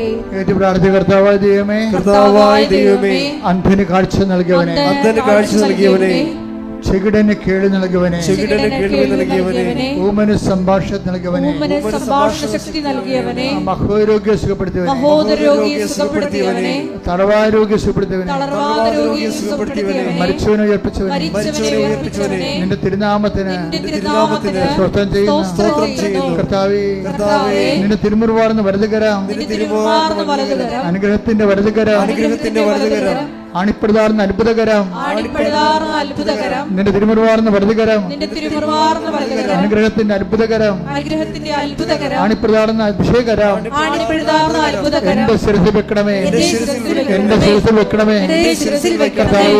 കർത്താവേ, അടിപ്പിണർ പോലെ, വൈകാലം പോലെ ദൈവികമായ ശക്തി, ദൈവികമായ ശക്തി ഉച്ച മുതല് ഉള്ളംകാൽ വരെ പ്രസരിക്കട്ടെ. അത്ഭുത ശക്തി ദൈവിക ശക്തി ഉച്ച മുതല് ഉള്ളംകാൽ വരെ പ്രസരിക്കട്ടെ. ഓൺലൈനിൽ പ്രാർത്ഥിക്കുന്നവരെല്ലാം കർത്താവിന്റെ കൃപ നിറയട്ടെ. ശരീരത്തിന് മുഴകള്, ശരീരത്തിലെ സിസ്റ്റുകള് യേശുവിന്റെ നാമത്തിൽ ഇപ്പോഴ് അപ്രത്യക്ഷമാകട്ടെ. ക്യാൻസർ രോഗികള്, കരളുരോഗികള്, തൈറോയ്ഡ് രോഗികള്, ട്രാൻസ്പ്ലാന്റ് രോഗികള്, വെന്റിലേറ്റർ രോഗികള് യേശു ക്രിസ്തുവിന്റെ ഉന്നതമായ നാമത്തിൽ സഭയുടെ അധികാരത്തിൽ അടയാളത്തിൽ ദൈവിക ശക്തിയാൽ വിട്ടുമാറട്ടെ. ഹല്ലേലൂയ ഹല്ലേലൂയ ഹല്ലേലൂയ യേശുവേ നന്ദി. ഹല്ലേലൂയ ഹല്ലേലൂയ ഹല്ലേലൂയ ഹല്ലേലൂയ ഹല്ലേലൂയ യേശുവേ ആരാധന ആരാധന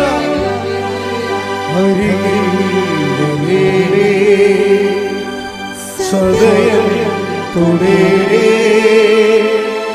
സുഖമായി എന്റെ ഉള്ളം അരികിൽ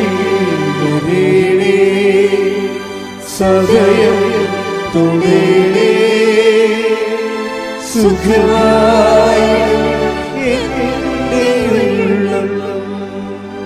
പ്രാർത്ഥി. കർത്താവായ ദൈവമേ, അങ്ങയുടെ തിരുമുറിവാർന്ന വലതുകരം, ആണിപ്പഴുതാർന്ന അത്ഭുതകരം ഈ നിമിഷം അങ്ങയുടെ മക്കളുടെ ശിരസിൽ വെക്കണമേ. അടിപ്പിടർ പോലെ ശരീരത്തിന്റെ ഓരോ കോശങ്ങളിലേക്ക്, ഓരോ പേശികളിലേക്ക്, ഓരോ ഞരമ്പുകളിലേക്ക്, അസ്ഥിബന്ധനങ്ങളിലേക്ക് കർത്താവിന്റെ രക്തം പടരട്ടെ. അസ്ഥിബന്ധനങ്ങളിലേക്ക് കർത്താവിന്റെ രക്തം പടരട്ടെ. ക്യാൻസർ രോഗങ്ങള്, ഉദരാശ രോഗങ്ങള്, PCOD രോഗങ്ങള്, രോഗങ്ങള്, ഗർഭാശ രോഗങ്ങള്, ആമാശ രോഗങ്ങള്, കുടലിന്റെ ചുരുക്കങ്ങള്, കുടലിന്റെ അൾസറ്, എല്ലാ രോഗങ്ങള് യേശുവിന്റെ നാമത്തിൽ, ജനിതക രോഗങ്ങള് യേശുവിന്റെ നാമത്തിൽ മാറിപ്പോകട്ടെ. ഹല്ലേലൂയ ഹല്ലേലൂയ ഹല്ലേലൂയ യേശുവേ ഹല്ലേലൂയ ഹല്ലേലൂയ ഹല്ലേലൂയ ഹല്ലേലൂയ ഹല്ലേലൂയ യേശുവേ നന്ദി. ഹല്ലേലൂയ സദയം തുടരേ സുഖമായി എന്റെ ഉള്ളം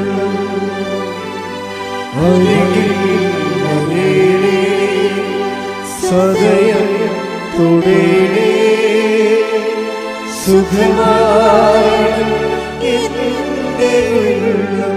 പരിശുദ്ധ പരമദിവ്യകാരുണ്യത്തിന്, പരിശുദ്ധ പരമദിവ്യകാരുണ്യത്തിന്, പരിശുദ്ധ പരമദിവ്യകാരുണ്യത്തിന് ശിരസ് വെച്ചുകൊണ്ട് സ്തുതിക്കട്ടെ. ഹല്ലേലൂയ ഹല്ലേലൂയ ഹല്ലേലൂയ കർത്താവേ, നിന്റെ ഉന്നതമായ നാമത്തിന് സ്വന്തം ചെയ്യുന്നു. ജോലിയില്ലാത്ത മക്കൾ പ്രാർത്ഥിക്കുന്നുണ്ട് കർത്താവേ.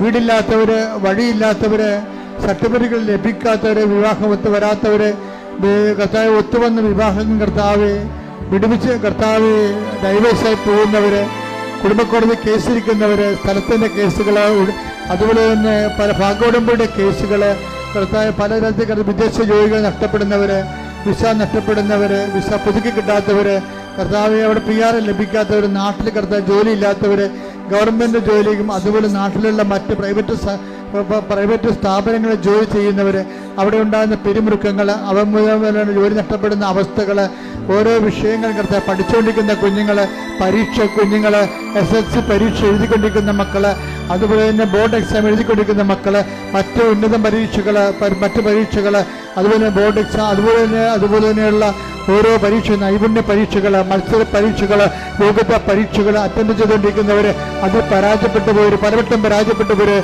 സങ്കടപ്പെട്ട് ജീവിക്കുന്നവര്, എല്ലാവരും തടസ്സങ്ങള് യേശുവിന്റെ നാമത്തിൽ മാറിപ്പോകട്ടെ. അഭിഷേക വിശുദ്ധിയുടെ വിജ്ഞാനത്തിന്റെ വിജയത്തിന്റെ ആത്മാവിനാൽ അഭിഷേകം ചെയ്യട്ടെ. ഹല്ലേലൂയ, ഹല്ലേലൂയ, ഹല്ലേലൂയ.